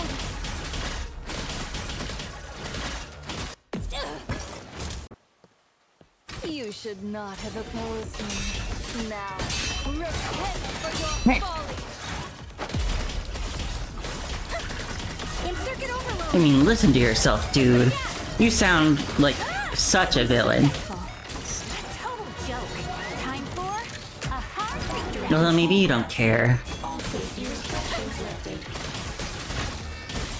Ah.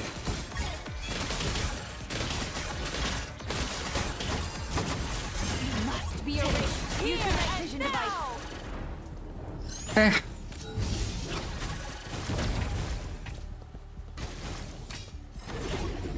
After going Ah!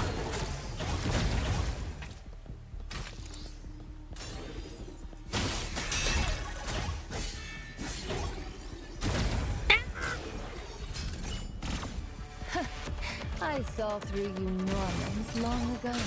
Hypocrites and lies. Dare to chase after a ghost. Circuit overload. You're not much better than a ghost at this point. Recalculating. Don't you only exist digitally? At least as far as I know, I guess. After going down. Ah!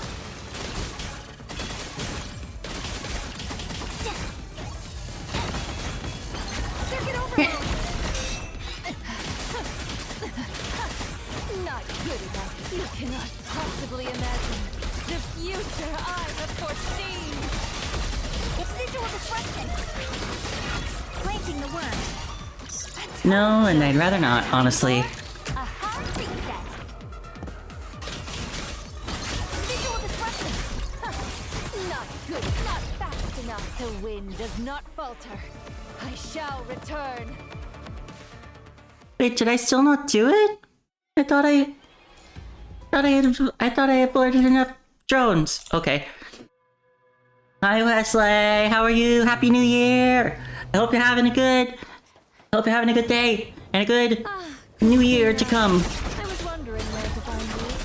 What happened to your friend? Visual disruption. Planting the worm. Implanting malware. A total joke. Time for a hard reset.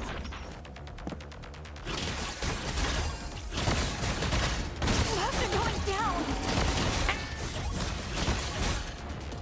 Don't touch me. Circuit overload. It is I who claim the throne. Oh, okay. Good luck with that. Planting visual disruption. After going down. Okay, I'm gonna start over. I'm trying to get an achievement for getting hit by drone beams less than 5 times. Ah, Christina. I was wondering where. Come to think of it, that one attack hit like 4 times, didn't it? So you probably gotta be like really careful. Ah, Christina. I was wondering where to find you. What happened to your friend? Welcome to my data domain. Visual disruption. You surprised me. Planting the worm. A total joke. Time for Take this. a hard reset.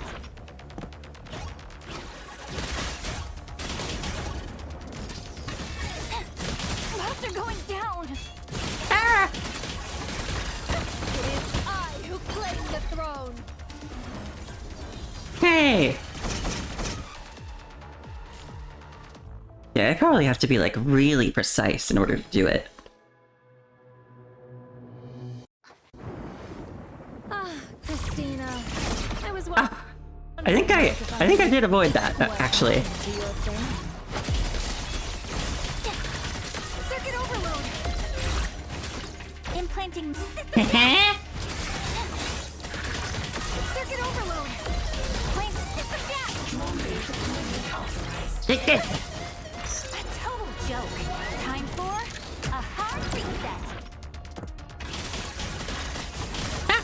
It is I who claim the throne. Damn it. I wanna reflect those, because then I can do a whole lot of damage. Ah, Christina. I was wondering where to find you. What happened to your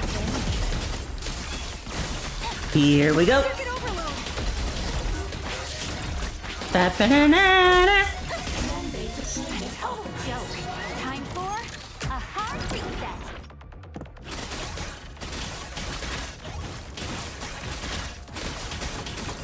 It is I who claim the throne.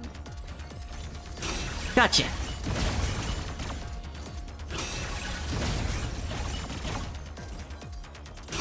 There we go. Ha ha ha ha. You should not have opposed me. Now, repent for your folly. Visual disruption. Welcome to my data domain. Visual disruption. Circuit overload. Breach successful. A total joke. Time for a hard reset. Granted. All safety restrictions Yeah. lifted. Labs are going down.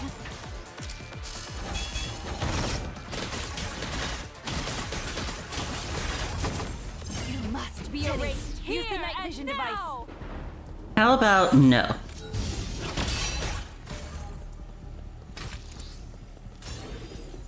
Labs are going down.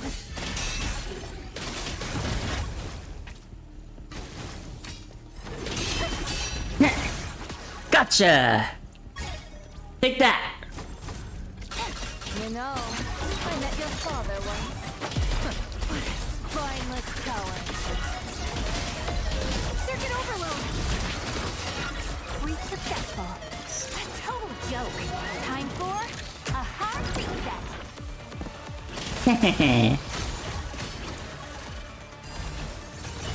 Labs are going No. down. Was that enough? Was that enough to make me lose it? I hope not. Recalculating. You're full of openings. No, you! The wind does not fall. Hey, I did it! I shall return. Yeah! I did it! It's over.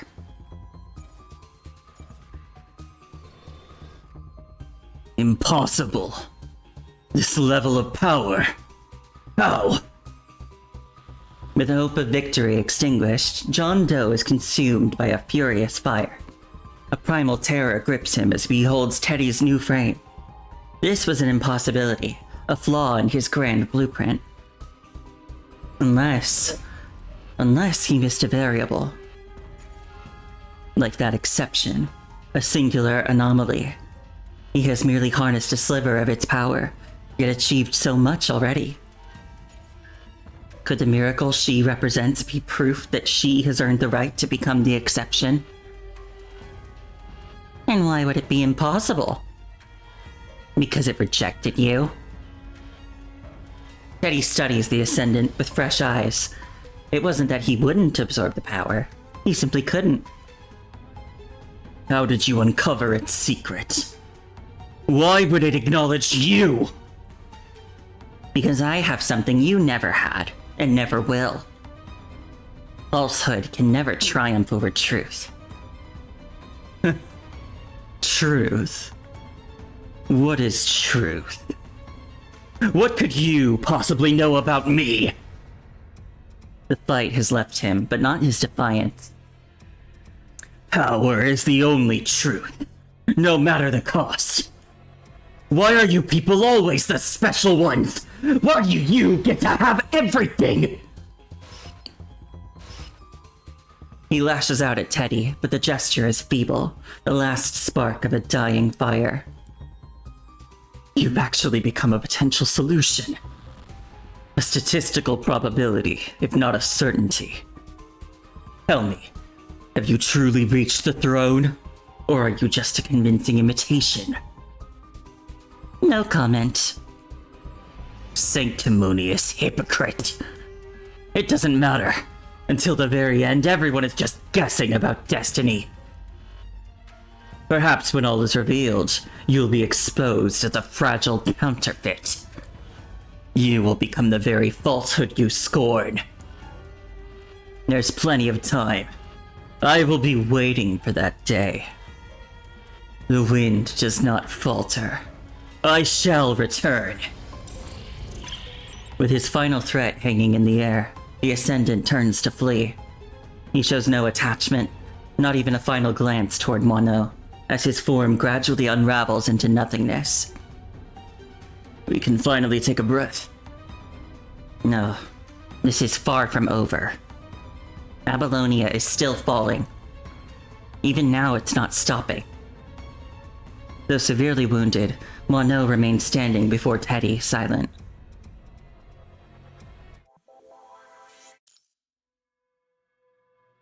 You know what we gotta do, Mono? We gotta team up. Do a hacker team up. And get rid of the stuff that's going wrong in Babylonia. All the things you see here are real objects, banished to this place because their wishes went unfulfilled.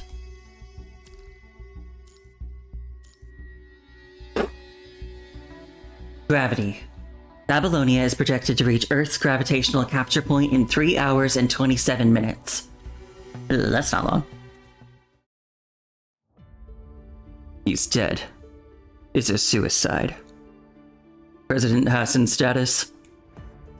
I'm patching him up, but he's still out cold. Damn it, don't tell me it's internal bleeding. The door bursts open as medics stationed at Command Central rush into the office.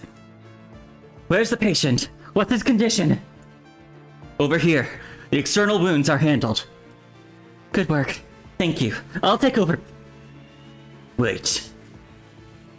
A hand blocks the medic's movement, its touch icy. Only then does she notice the chill in his tone.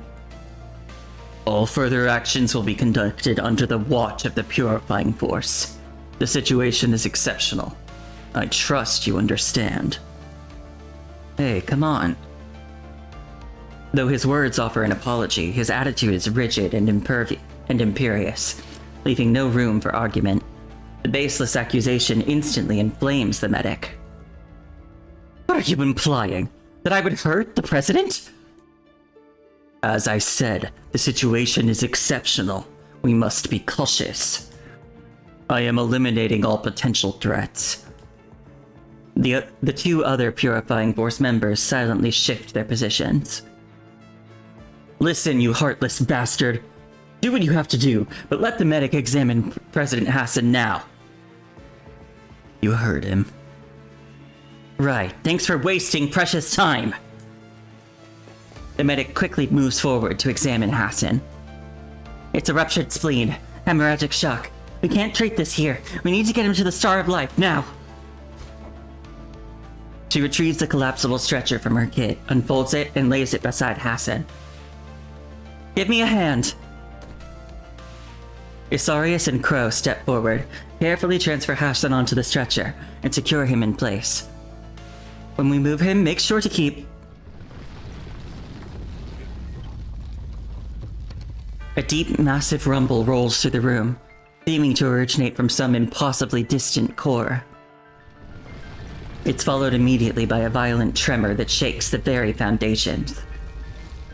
The medic stumbles, but Crow is there in an instant, grabbing her arm to steady her.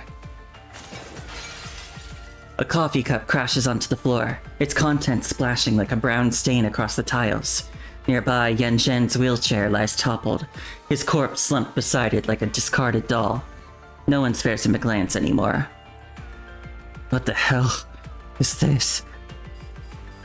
An even more deafening alarm erupts. blaring throughout the entirety of Babylonia. Warning. Orbital height fluctuation. Minus 325 meters. Warning. High concentration of punishing virus detected. Babylonia is falling? You've gotta be kidding. Help. For a fleeting moment, perhaps shaken by the violent tremor, his consciousness flickers back to life. President! Help me. Contact Luke. Go find Teddy. Hassan's grip is a painful iron clamp on Crow's wrist, despite the severity of his injury. Everything depends on it. The words hang in the air as Hassan, finally succumbing to exhaustion, slips back into unconsciousness. The group exchanges bewildered glances. Let's get the President to the Star of Life first. We will contact the Grey Raven Commandant en route. Just then, Hassan's terminal buzzes. Crow picks up the terminal and answers the call. It's Nicola. Crow? And Asarius? Where's Hassan? Hassan was shot by Yan Shen. Inside Command Central. All times. A tense silence falls as everyone waits for Nicola's next words. Luke. Eddie. A vein pulses on Nicola's forehead, betraying his fury. He clenches his jaw, wrestles the emotion down, and exhales the tension from his body. Asarius, get President Hassan to the Star of Life. Your primary objective is to protect the President's life. Move out, now. Roger that.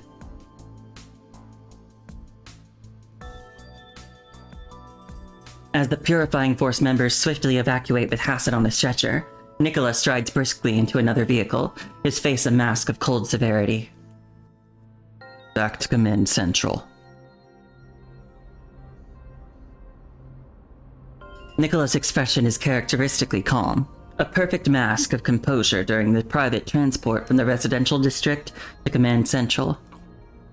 But his fingers, drumming a silent rhythm against his arm, betray the concern he refuses to show, a rare habit that signals deep thought and inner turmoil.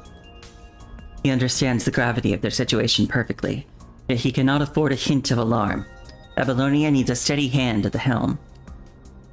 Mentally, he runs through every possible scenario, from best case to worst, calculating survival rates against potential sacrifices with clinical precision. Then, the distinctive chime of Asimov's private channel cuts through the blaring alarms, a surprisingly welcome sound. For the first time, Nicola allows himself to hope it brings salvation. How's everything looking? How's everything looking? We've yet to determine the punishing virus's point of entry. The Gestalt was clearly the primary target. Gestalt initiated its defense protocols in time and has completed a full shutdown, containing the contamination. I've severed all power connections. The threat from that vector is neutralized for now. However, Babylonia has already begun its descent. The situation remains critical. With Gestalt offline, we must now shut down the engines manually. Any attempt to force activate the computing facilities would risk renewed contamination. You told me Karenina was already en route to the break room to handle the shutdown. That's the problem. At her pace, she should have completed it by now. The system shows no change. Something is impeding her progress, and we are rapidly running out of time. I'll deploy all available task force units for backup immediately. I'll work on isolating the punishing virus to bring Gestalt back online. Without its systems, regaining control of Babylonia will be nearly impossible. What are our chances of success? Minimal, but we have no other choice. Then track Teddy's signal on the surface, and transmit the coordinates to Luke. Monitor the exact moment Babylonia reaches Earth's gravitational capture threshold. Keep me updated in real time. I need to coordinate the full evacuation. Understood. Nicola's mind is a whirlwind of data streams and mission directives all the way to Command Central. He is so consumed that his physical arrival at the office barely registers. Command Central, however, reacts instantly to his presence with a collective, audible sigh of relief. Commander, all task force units near the main engine control room have received their orders. That's not enough. Patch me through to all military personnel. All of them? All of them. In that single moment, Nicola's transmission cuts through everything, reaching every soldier across Babylonia, regardless of branch, task force, engineering, support, or purifying force. And whether they are hunkered down in shelters or deep in active operations, the message finds them. Shit, engine output is still dropping. Did you run the diagnostics on Section C7? Could it be that the... That's coming from command. Their heads lift in unison, gazes pulled to the intercom speakers overhead. This is Nicola. Babylonia is projected to reach Earth's gravitational capture point in 3 hours and 27 minutes. Evacuation vessels are located on both sides of each level. You may proceed to these vessels for protection. Or, you can remain at your posts and assist Babylonia. Task force units will immediately coordinate emergency repairs across all departments. If you choose to stay, remain at your current position. They will assign your duties accordingly. We stand with you. Babylonia stands with you. The broadcast is brutally short, devoid of any pleasantries. Classic Nicola. Oh. We actually have evacuation vessels? How come I never knew? A place this big would obviously have contingencies. Hey, aren't you going to one? What's the point? I'm staying right here. What about you? Sector C7 inspection complete. No anomalies. Proceeding to C8. The same resolve echoes through nearly every sector of Babylonia. Countless sparks are rushing to the front lines. Nicola switches to a private communication channel. This is the situation. Luke. Got it. From inside the transport returning from Conservation Area 368, a human voice answers, sharp and unwavering. Asimov has sent Teddy's coordinates to your terminal. I believe the quantum supercomputer is the key to this crisis. It might be able to serve as our contingency plan if Gestalt cannot be rebooted. Go and find Teddy. I'm counting on you to handle things from there. Understood. One more thing. Another mission? Not a mission. An order. If the worst should happen, you are forbidden from returning to Babylonia. Commander? This is an order. Your only duty is to obey it. Nothing else matters. For humanity to endure, we must preserve whatever spark of civilization remains. Yes, Commander. The commander has no time to ponder, offering only a fleeting glance at the communication feed. Good. Now go. Forge a path for humanity's hope. Nicola cuts the transmission.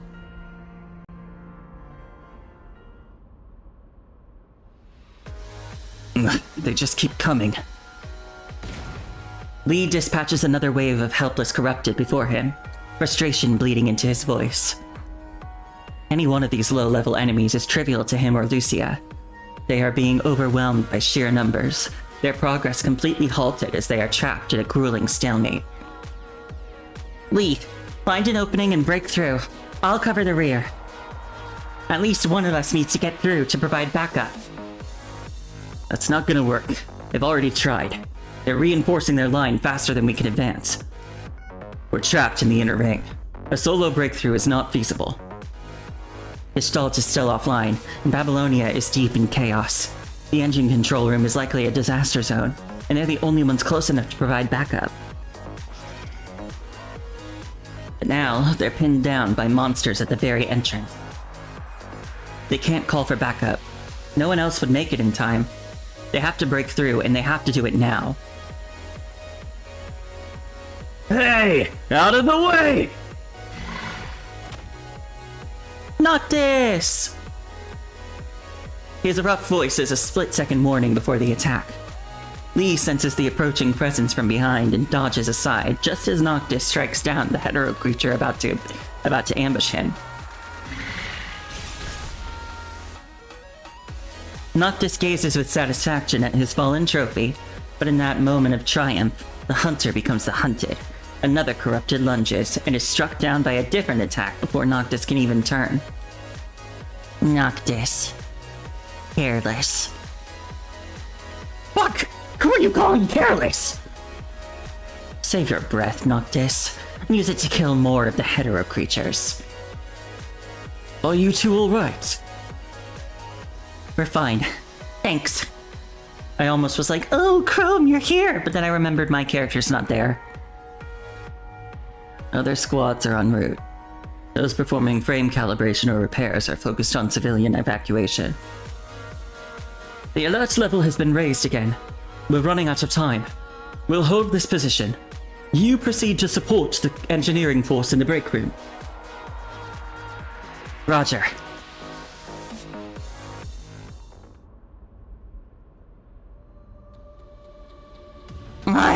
Just die already! With a furious roar, Karenina hammers her weapon into the advancing corrupted. Of all the times for them to swarm in, it has to be now. She's only managed to shut down a single engine. Now, locked in combat, she's trapped, unable to break away and complete her mission. What the hell? Get away from that, you piece of trash! Karenina spins on her heel, her fist connecting with corrupted behind her in a crushing blow. They have already shattered several components. She knows that if they compromise the core systems, the damage will be irreversible, even for her. Bitch! Karenina sees another corrupted beginning to sabotage the distant equipment. With her path blocked by countless enemies, she knows she won't be able to reach it in time. Karenina! Karenina's gaze locks onto Lee and Lucia a short distance away, just as they manage to breach the emergency break room. Hurry! Take down that piece of junk next to you before it wrecks the equipment! Lucia instantly processes the warning and takes down the rampaging corrupted. We're coming to assist you. Don't! Get to the engines on the left and shut them down first! They're more important than I am right now! Quick! Babylonia is already in a nosedive! Lucia and Lee share a single glance of understanding before splitting up to silence the remaining engines. With her concerns momentarily alleviated, Karenina unleashes her full power, a whirlwind of destruction against the corrupted. The cacophony of battle, the shrieks of dying machines and the groan of failing engines, swells and then, one by one, fades into an eerie silence. Faster. They need to move faster. They must stop this fatal fall before it passes the point of no return. We're almost at critical altitude. Hurry! Got it.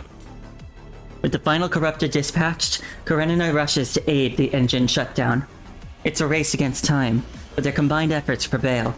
One by one, Babylonia's great engines fall silent. The immediate, violent descent has been stopped, pulling Eden back from the brink and granting them a temporary lifeline. Yet, a deeper dread persists. The underlying threat remains unchecked. Babylonia is still a bullet aimed at Earth, carried by its own inertia, and a single moment of lowered guard could still mean catastrophe. What's next? We need to manually redirect the engine thrusters. We can't leave Babylonia dead in the water.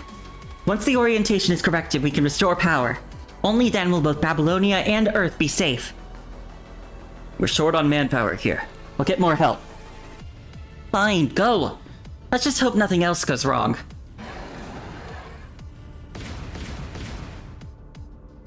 Lee is nearly at the break room entrance when a hetero creature lunges at him. There's no time to determine its origin. In one fluid motion, he evades and eliminates the threat. Damn it! This is endless! We keep fighting. Roger that. Hey! Can any of you reach Teddy? Asimov says we'll need her to restart the engines later.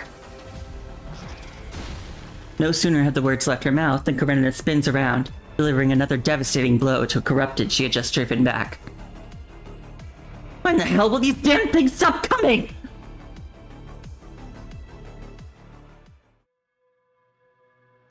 Hey, just 2 stages left. Falling. Then, she feels the warm sunlight.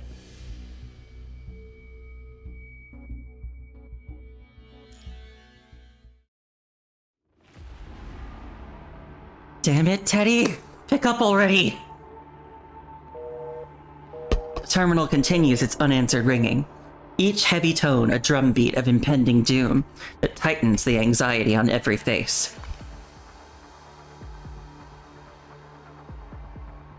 The task force reinforcements have helped them eliminate all corrupted and hetero creatures. The operation is proceeding as planned, all except for... All Strikehawk members have completed reconnaissance. No hidden hostiles detected. All the trash has been taken out. Now the only thing left is... Karenina's gaze burns into her terminal, her entire will bent on coercing a single sound from its speakers. She is met only with dead silence. The shriek of a different alert cuts through the quiet. The rest of the team immediately checks their terminals, but Karenina remains fixed on her task until the very air in the room grows heavy with tension. When she finally looks up, she finds every face here etched with the same unmistakable dread. What is it? Spit it out! We have new orders. All personnel are to execute a phased evacuation and escort remaining civilians to the refuge vessels. Once complete, report to your assigned transports and stand by for immediate evacuation. What? I thought we still had time! The command leaves no room for doubt. Babylonia is lost, and humanity's last hope is to flee Eden. Karenina opens her mouth to demand answers, but the chime of her terminal cuts her off. She stabs the answer button without looking, her heart leaping, only for her hopes to crash at the sound of Asimov's voice. Asimov! Did you find it? You have to do it right now before we run out of time! Asimov's brow furrows deeply, his voice betraying a strain of distress that even he does not yet recognize. No, I didn't. There is insufficient computing power anywhere in Babylonia to execute a full altitude correction. We cannot restore control to the engine systems with our current resources. Babylonia, humanity's greatest technological marvel, is a navigable megalopolis suspended in the sky. Maneuvering this colossal structure demands processing astronomical data, with countless parameters adjusted in real time. Wait, let me try reaching Teddy again. You said it yourself, right? The quantum supercomputer she was tasked to find could be our backup plan. In theory, yes, but we still can't reach her, and we have no confirmation that she even secured the quantum supercomputer. Nicola cuts in, a hint of impatience in his tone. She's seen our messages, she's just not responding. She must have found something and is verifying it. She'll contact us as soon as she knows. We're nearly out of time. If Babylonia crashes, the casualties will be catastrophic. The fate of humanity hangs in the balance. We cannot afford to gamble. It is my duty to preserve our remaining strength. But... wait! Hold on! Just as Karenina is about to argue further, her terminal vibrates. She reads the message, her eyes widening, and turns urgently to Nicola. She replied! It's a string of numbers and she's asking us to wait. I'm forwarding it to you now. Asimov and Nicola both study the message from Karenina. The string of numbers is followed by a stark, final word. Core. That's the theoretical maximum stability window. It matches my calculations. Teddy must have located the quantum supercomputer. While her lack of detail is concerning, this means we still have a chance to turn the tide within that window. I believe we must exhaust every possibility before conceding defeat. For several seconds, Nicola is silent, confronted by the unwavering determination of Asimov and Karenina. Their resolve forces a calculation, and a decision is finally reached. Asimov, factor in the evacuation time and set the countdown based on both calculations. All remaining personnel will proceed with the evacuation, guiding civilians to the refuge vessels. Only a skeleton crew remains in the control room, and they must be prepared to evacuate instantly. If Teddy fails to respond before the countdown ends, we abandon Babylonia and ensure the complete evacuation of all personnel. This is my final compromise. Now move out.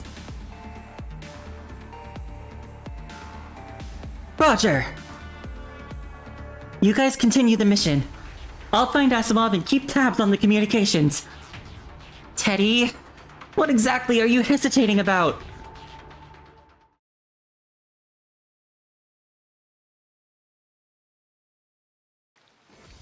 Teddy, what exactly are you hesitating about?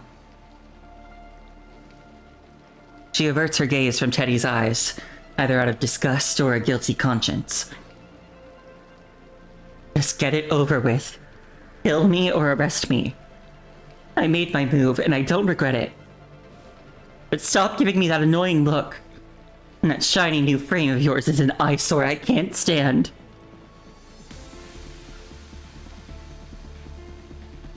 Wano despises Teddy's new frame, even though it was their salvation. She loathes this new, unfamiliar form that holds no place in their shared memories. She resents the life Teddy has built beyond their past, a life from which she is exiled. She is bitter that Teddy moved on to embrace truth, while she remained a prisoner of falsehood, trapped forever. But this fury is a mask for her true torment. The searing self-loathing of being unable to move forward.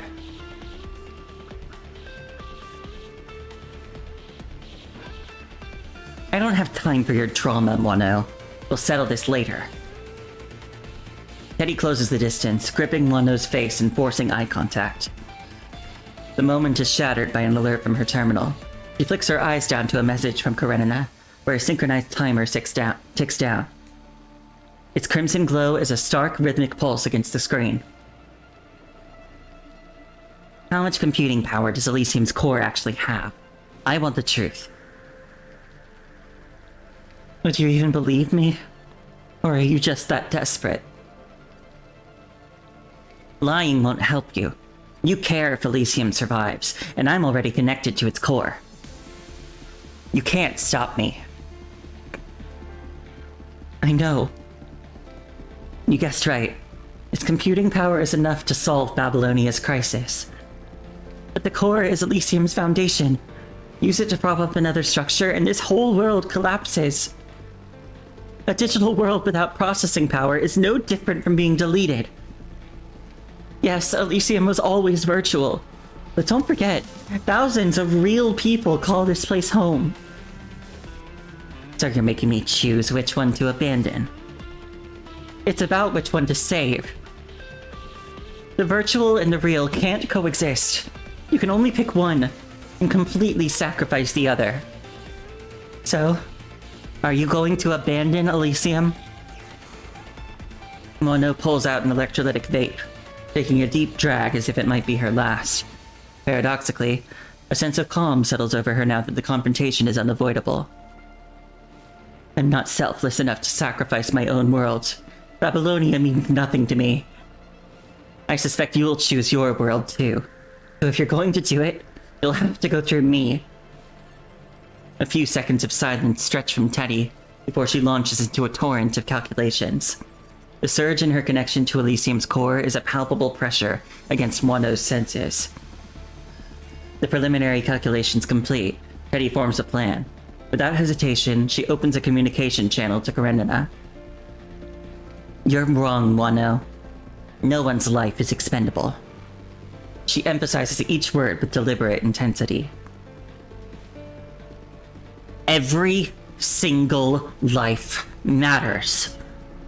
I'm not sacrificing either world. You... Karenina, tell Asimov to grant me full system access. I'm integrating Elysium's quantum supercomputer with all of Babylonia's data as the processing node. I was just waiting for... Wait, what? You're saying you'll be the processing node? Nobody told me it would be like this! Don't they have any remote interface equipment over there? There's no time, I can handle it. You'll die, damn it! Mono freezes at Karenina's furious words over the comms. Karenina!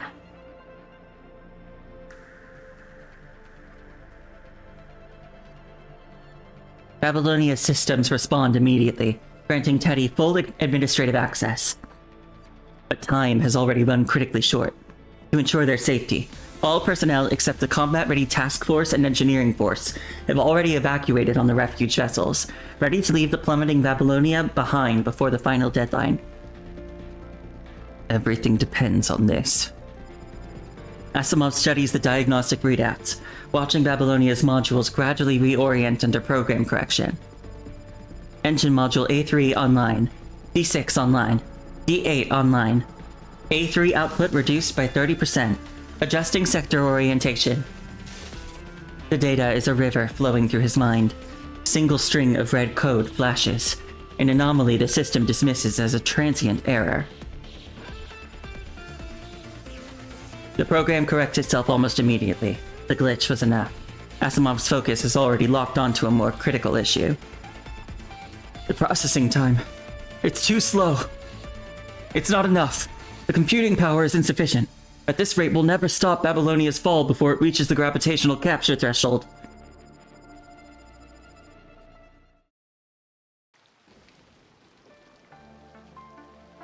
Teddy recognizes this reality too, but she's at her limit. She can only focus her remaining strength on allocating computational resources. Kemet, is this it? You were too arrogant, spouting crap about saving everyone. I don't know what the core showed you, but throwing your life away won't create some perfect ending. Isn't this what you wanted? Teddy's vision begins to swim, the world around her blurring at the edges. Let me connect to your system. I'll share the processing load. You don't have to... Cut the tough act! Teddy releases her access restrictions without another word. In the next instant, Mono is drowning. The full weight of Teddy's burden crashes into her. She sees endless mountains of data, rivers of raw information with no beginning and no end. Data, data, data. Endless streams of unprocessed data. She redirects every ounce of her frame's computing power, but it is a futile dam against a tidal wave. Excruciating pain surges through her systems as her mind deviation index skyrockets.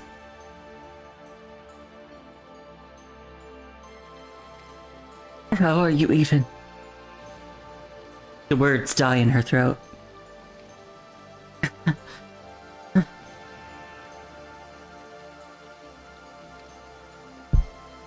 Darkness creeps into the edges of Teddy's vision. Is this my limit already? Reality fractures into countless mirror shards, revealing the darkness that lies beneath. And from that darkness, gentle whispers echo. Out on the grasslands, falling and dying are just part of life. Now, you must charge forth. So I just need to close my eyes. And it will all be over. Words heard not long ago and echo once more in her mind. This path is fraught with thorns, and I sincerely hope that sunlight will still find you. Sunlight. The infinite cold of the void triggers an instinctive, desperate need for sunlight. Sinking into the abyss like a drowning soul, Teddy reaches out. Then, she feels the warm sunlight. Mine? Beacon? But whose?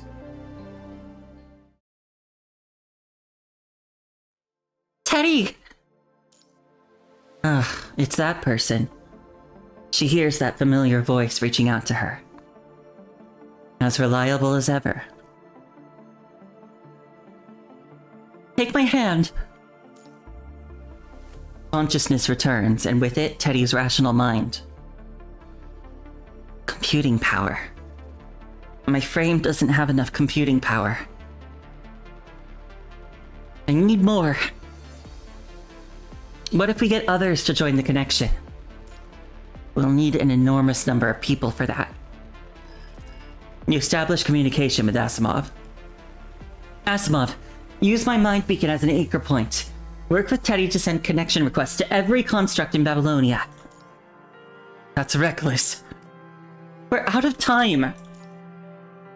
Fine. The die is cast. There is no turning back. You must gather enough computing power to prevent Babylonia's fall. Across the network, input programs flash into every construct's terminal.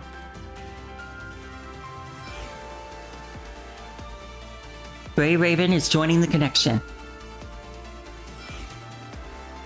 Strikehawk is joining the connection. Cerberus is joining the connection. Dark Ares is joining the connection. Egret is joining the connection.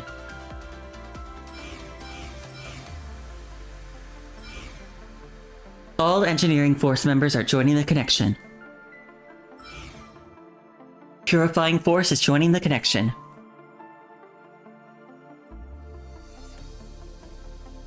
We're getting additional computing power inputs. Beyond the task force commandants who just received the notice, there are also... Nicola watches, breath caught, as messages flash across the terminal screen. A silent testament unfolds. Humanity is forging a unified front, and Babylonia will not face the coming catastrophe alone. Watanabe of Oasis has agreed to provide assistance and join the connection. Sophia, Changyu, and Scorpio of Actilec have agreed to provide assistance and join the connection. Rosetta and Diana of the Arctic Route Union have agreed to provide assistance and join the connection.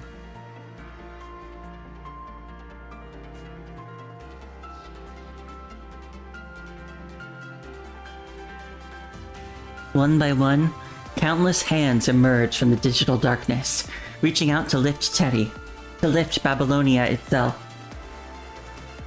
She can feel it, a river of raw computing power flooding the system, each new connection a surge of strength. Again, she sees countless silhouettes, but now they shift, their forms transforming from echoes of herself into a mosaic of faces, both familiar and strange. As this collective might courses through her mind, it is more than data. It is a physical sensation, a ghostly touch from every soul now standing with her in reality. So, the foundation of civilization is solidarity. All right, we're here at the end.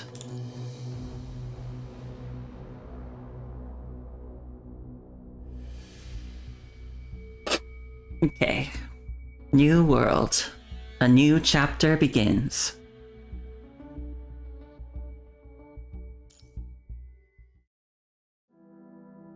You're awake. Consciousness returns to Hassan in a sterile room at the Star of Life. He registers the dull, persistent ache in his wound, but the silence and lack of urgent care around him are a quiet reassurance. He is no longer in critical condition. What's Babylonia's status? After you lost consciousness, the punishing virus corrupted Gestalt, causing Babylonia to fall toward Earth. The core Teddy secured provided the critical computing power needed to reboot Gestalt. The engines are now functional, but Gestalt still has not recovered. Thanks to Teddy, Luke, and the efforts of many others, Babylonia managed to arrest its descent before reaching the point of gravitational capture. It has since returned to its standard orbital altitude. And FOS? Asimov seems momentarily taken aback by the question. We've lost contact. We cannot confirm if their silence is due to activated self-preservation protocols or another cause. Regardless, FOS College performed an emergency separation from Babylonia. Perhaps FOS is somehow connected to what caused Babylonia's fall. Ding ding ding. And it looks like, unfortunately, Aisling is getting exactly what she wanted. Hassan catches the probing intent behind Asimov's words and decides to let it lie. Cause of the fall is likely linked to the philo tree. Teddy should be returning soon as well. Is Teddy's frame related to the philo tree like Liv's? Could it be a Sephira frame? Hassan is taken aback by Asimov's bluntness. Previously, his approach had been far more cautious and probing. Teddy's current state is clearly unlike any of our existing frames. Its data closely resembles records we had in the archives. Hassan's gaze lowers, turning inward. Asimov waits for his answer. For a moment, the room falls into silence.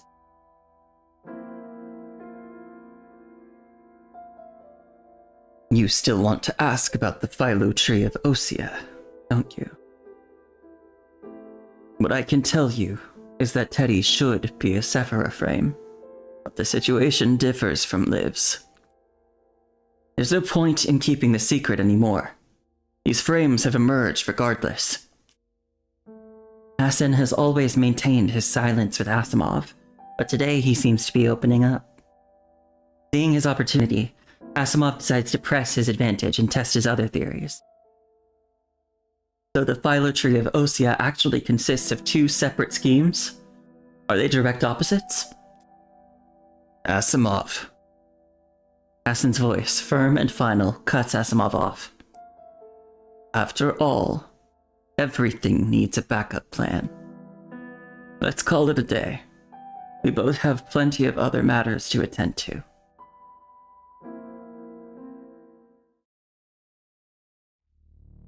Are you completely sure about coming back to Babylonia with me? She glances back at Aline. They have reached the exit point of Elysium, poised on the threshold between the virtual world and reality. Yes. I'm ready to face whatever comes next. Whatever judgment awaits me, I'll accept it. That's what he taught me, after all. Aline doesn't face Teddy as she speaks, her gaze instead drawn to the shimmering outline of Elysium. This was the city, the kind of vibrant, bustling place she and Moore had dreamed of, a future haven for after the war, a future that died with the real Moore. Utopian dreams, it seems, can't last forever. I thought you might want to stay with Moore a little longer. He is not Moore. I have always known deep down that Moore is gone. Letting go is the only way we can both be free. Otherwise, when we meet again someday, he'd hate seeing me still trapped by that false illusion. I couldn't bear to see him look at me with disappointment. Aline holds back the tears welling in her eyes, turns to walk toward Teddy. Aren't you taking the core from the dark room? Wasn't that your original mission? My mission. Teddy takes 3 seconds to quell the irritation rising within her. I already got the crucial information I needed. Now it just serves as Elysium's foundation, providing the computing power the city needs to exist. This core, this quantum supercomputer, isn't special to anyone else anymore. This is where it belongs. A breeze stirs around them, seemingly from nowhere, as if all of Elysium is silently bidding them farewell. Let's go.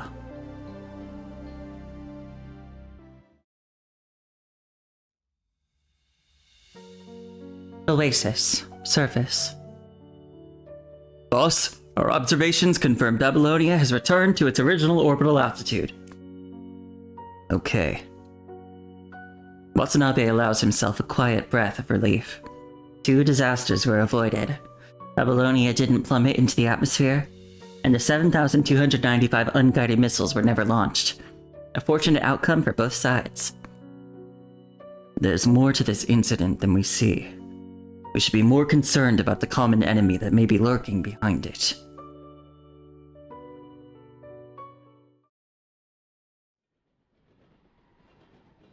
Actelec Commercial Alliance, Surface. A descent crisis with no clear cause.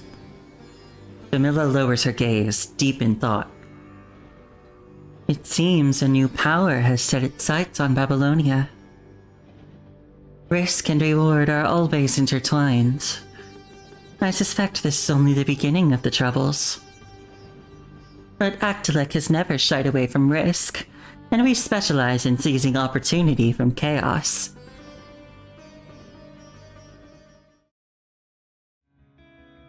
Commander, you didn't have to come down here with us. You could just leave it with us. Nicholas steps off the transport craft as the construct soldier beside him speaks. This time, I'm escorting Luke back personally. Besides, it's been years since I last stood on the surface. This seemed a good opportunity. Understood. Everyone finds tasks to busy themselves while awaiting the transport craft carrying Luke. Nicola, however, remains still, his gaze sweeping over their surroundings. How long has it been since he last stood on Earth? Ages. The ground beneath his feet is coarse and solid, and Earth's natural gravity holds a subtle, different weight from Babylonia's artificial pull. Have I really forgotten what Earth's gravity feels like? But some longings are inescapable. The call of Earth is a phantom limb, an ache in the blood. Even those exiled for decades, or those who have never felt the warmth of its soil, carry this ancestral homesickness deep within their bones. This is... Nicola's gaze falls on a small sapling standing alone not far away. He moves closer and crouches beside it. In the midst of the desolate, barren landscape, this tiny plant is the most vivid presence. A fragile but stubborn punch of life. Ah! Ah! Oh my gosh! Hi! Thank you! Thank you, Psycho, for the raid! How are you? Happy New Year! At least it's the new year in my time zone. I don't know if it is for you. Yeah, Happy New Year! How are you? What were you up to? And now you're tired. Don't worry. It's okay if you need to get some rest. I'm actually planning on ending soon anyway. We're right at the tail end of this chapter of PGR. What were you doing? What were you playing?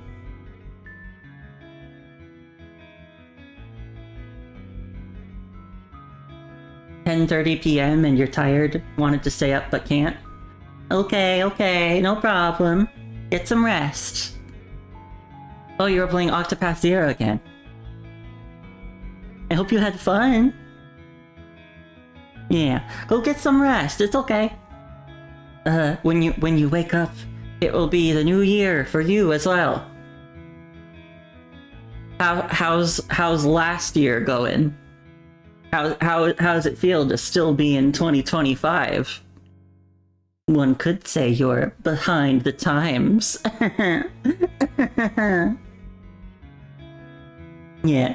Good night. Thank you for the raid. Have a very happy new year.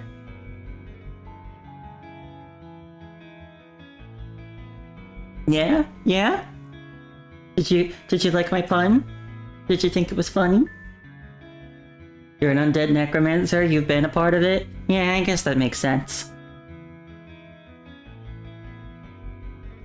Well, yeah, good night, get some good sleep. Happy New Year!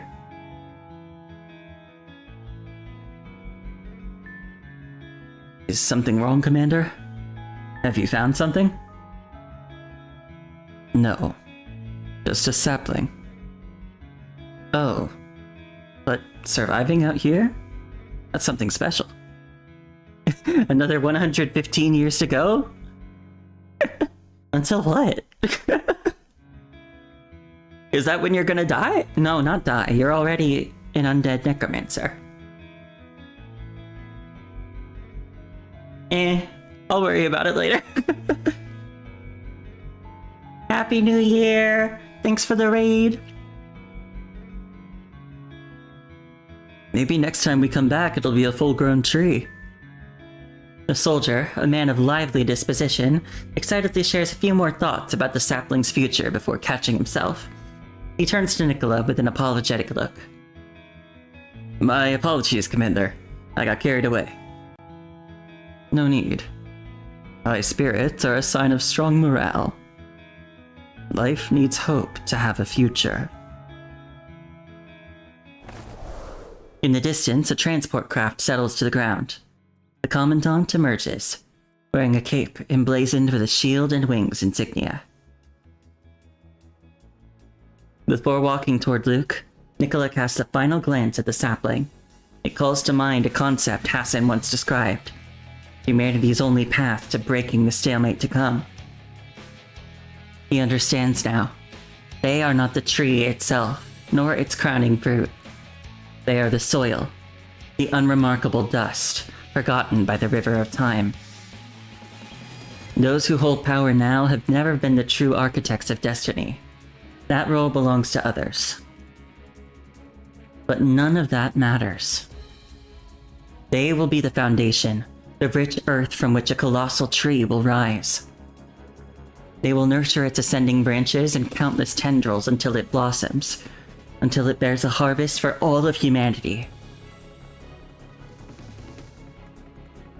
A new chapter begins.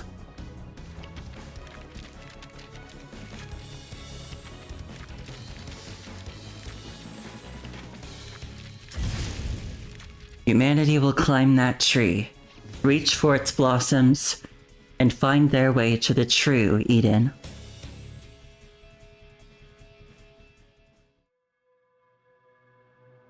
Yay!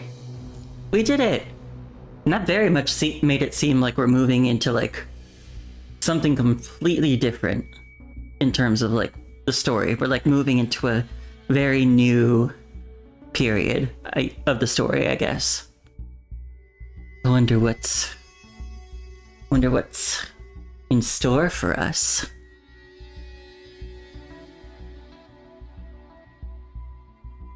Well, anyway,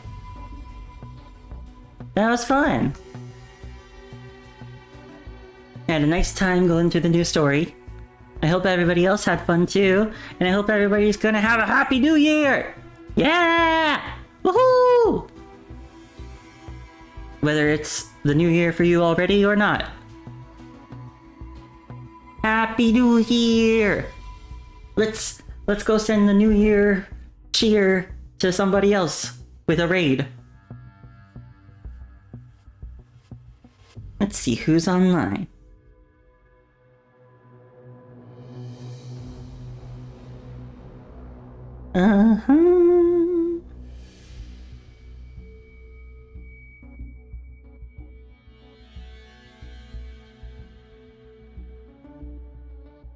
There's a few channels online. Let's see who I haven't raided in a bit.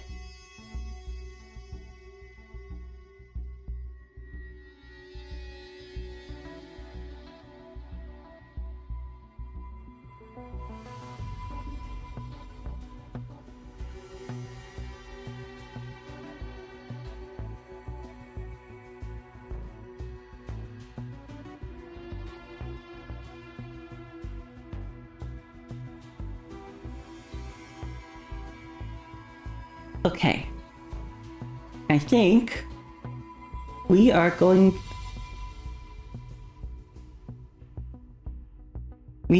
to raid Princess Roska. Someone I haven't raided in a very long time. She is also doing a New Year's. She's doing a New Year's countdown stream. So let's go say hi. And she's playing. Well, it says just chatting, but she is playing a game. I don't know. Or is that just a screen of like a pixel thing of her model? Maybe she is just chatting. Anyway, let's go raid. Alright. Thanks again for coming to my last stream of 2025 and my first stream of 2026. It's both of those. because yeah. Anyway. I might stream again tomorrow night, maybe. If not tomorrow night, I'll stream on Friday. Cause I wanna get back to Hades. I still wanna beat Typhon. I gotta beat him.